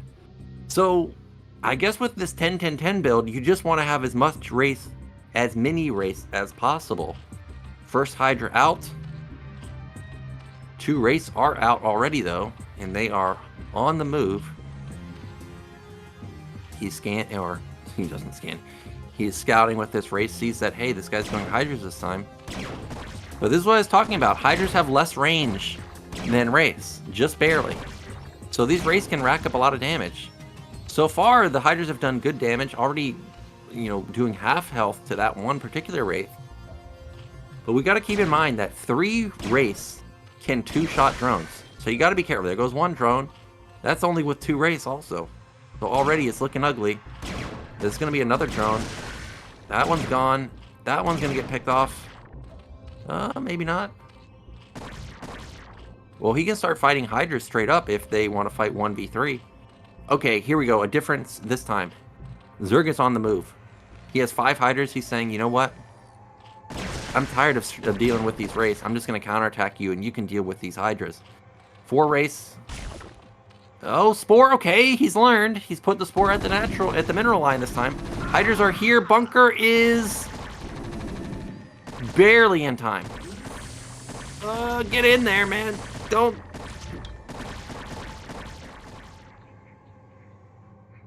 Well, these Hydras might be dead. I mean, there's a lot of Marines here. And there's Wraiths. Wraiths have pretty good DPS. Well, sort of.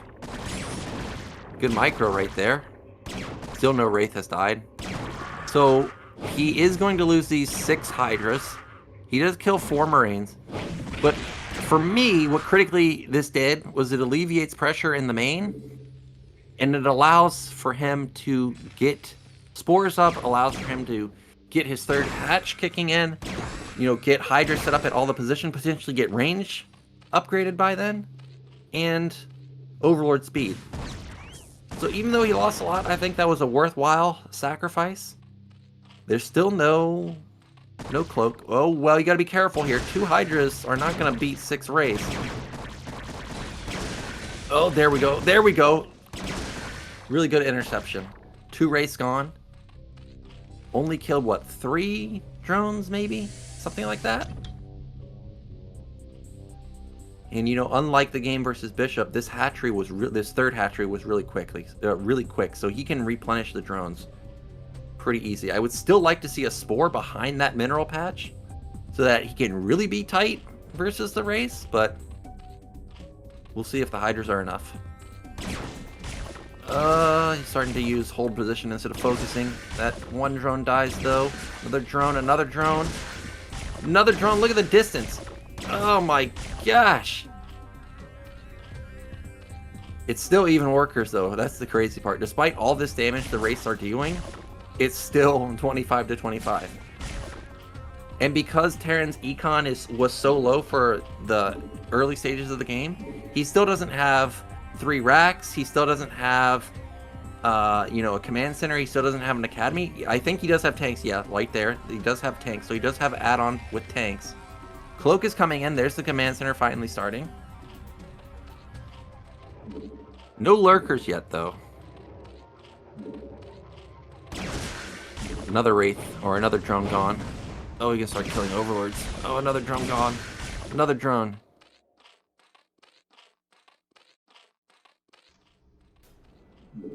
Oh. He's gonna have Cloak pretty soon, so in a second, all these Hydras that feel like they are unstoppable, just running around, they're not gonna be unstoppable. They're gonna have to be supported by other Hydras and Overlords. Otherwise, the Wraith will just start killing them, just as they see them. Another drone dies. I guess you just can't mine this. You just can't do it.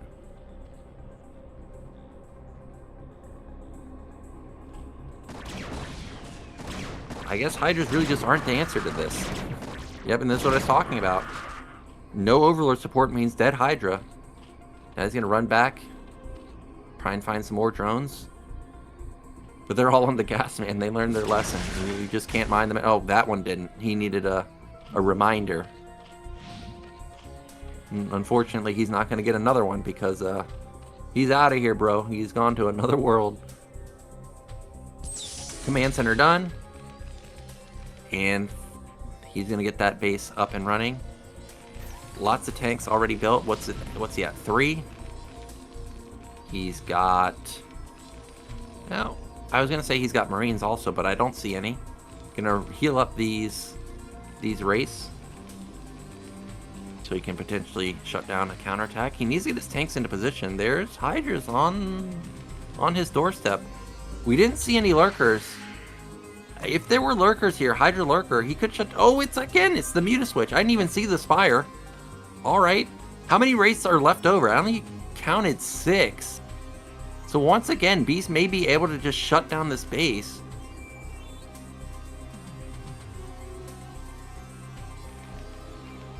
Okay, turret.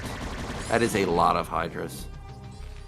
I'm not sure if the SCV saw the mutas or not, but Terran definitely needs to get all of these wraiths healed up because I still didn't see any Marines there. There was only 1 turret. He needs a bunker. I think that's the bunker going up right now. Yeah, there's the bunker. And he needs a race right now. Okay, those Marines not gonna die, actually. That's just so many Hydras, man. Tanks are so... The tanks are so well positioned. I don't think this is gonna work. I think what Beast is doing, taking another base, is the right move. Mutas and Wraith's gonna have a standoff here. Wraiths also have more range than Mutas. But the Mutas, they've got the splash damage, man. Dealing a lot of damage. Now down to just 30 workers. Zerg at 31. Lurker in the main, I love it.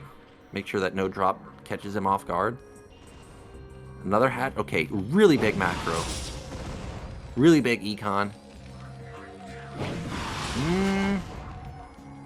Gotta be careful, because once it starts, you know, snowballing in favor of the race, all the mutas are gonna die real quick. So I think it was smart to back off there.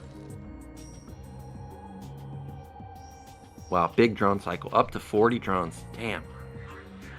Is it still just 1 Rax, 1 factory, and 2 starports? He needs to get some type of production, man. Like, I realize tanks and wraiths are good, but 1 of each? Or 1 production building of each? He's not going to have any map. Hopefully those are... No, they're not building barracks either. There's no academy? Wow. I'm not too sure of this position for Terran. I thought Terran was going to cut SCVs to go for, you know, a really slick 3 racks, mass Wraith, mass tank timing like we saw Bishop do, but maybe it's too early for that? Either way, Zerg is doing what he should be doing. He's going in the hive. He's got 5 hatches, so his econ's pretty crazy. He's got his evolution. He's had his evolution chamber for a while, so +1 armor is probably also done. Defiler Mount is going to be coming pretty soon. He's got a lot of lurkers. He still kept the majority of his mutalisks alive. There's really no place for Terran to attack. Like, I actually think Terran's in real trouble. All Terran can really do is try to harass them more with these wraiths. How many? Okay, there's 11. Okay, that's a lot of wraiths. And remember, there was only 9 mutas, so maybe this is what he was doing. He was spending all of his money on the wraiths, and now he's going to overwhelm the mutalisks. Oh, he's going to hit with the Hydras out of position. Oh, this is your time. This is your time. Yeah, get in there. All the Hydras and Lurkers are out of position. He can't bust an actual, that's for sure. But he can win this fight in the main. Oh my gosh, look at how fast they die. Goodbye. What? He's gonna kill every single Mutalisk and lost no Wraith. This entire drone line is dead. Or it could be dead. Those are all gone. See you later. He can start picking off Overlords. That one's gone. That one's gone. That one's gone. He one-shotted it. That Hydra got one-shotted.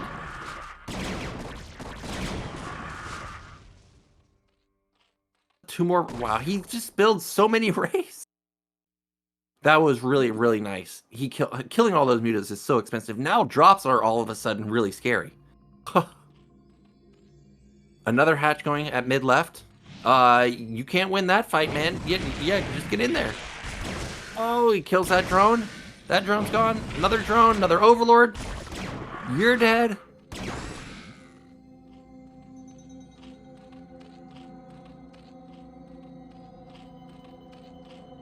Zerg is just sitting there, man. Zerg's not countering, not doing anything. So even though the barracks were really slow, it's gonna pay off, or it's gonna be fine because Zerg's just on the back foot now. Zerg's Defiler Mount has been delayed forever. I don't even know if it started now. He's just now started, you know, mining his main again. Mid left, is completed. That is a lot of production now. What is this, 6 racks? Is that another Wraith in the main? It looks like he's again overwhelming the main. We can see that there's a massive drone cycle at the natural, but he has no answer to the Wraith. All of the Overlords are dead. He never built a Spore, so he can't actually save the main. This is crazy, man. Has the answer to 2 hatch just always been just go 2-port Wraith on 10-10-10? Just play low econ versus Zerg? And make their low econ build even more low econ? It's like a permanent supply block also. Drones die. You get supply blocked. Can't build anything. Hydras are dying left and right. They're getting off 1 shot, whereas the Wraiths are getting off like 10. Dude, he's gonna have so many tanks and so much production. There's the Defiler mound. We finally see it. But I haven't seen a single Defiler yet. Can't mine the 3rd. I guess he's now mining his main to natural, but... Oh my god. No! This is what I was talking about. Getting rid of all the meatless means that dropships can be crazy. Lurkers are... Oh, Scourge, please! Oh, he saw it. He's gonna catch 1. Okay, that's nice. But there's 3 more. He's scrambling, he's scrambling, he's scrambling. Can he get there in time? Please get there in time. I don't think he... Oh, he got there! Wow, game-saving Scourge. Where are the Wraith?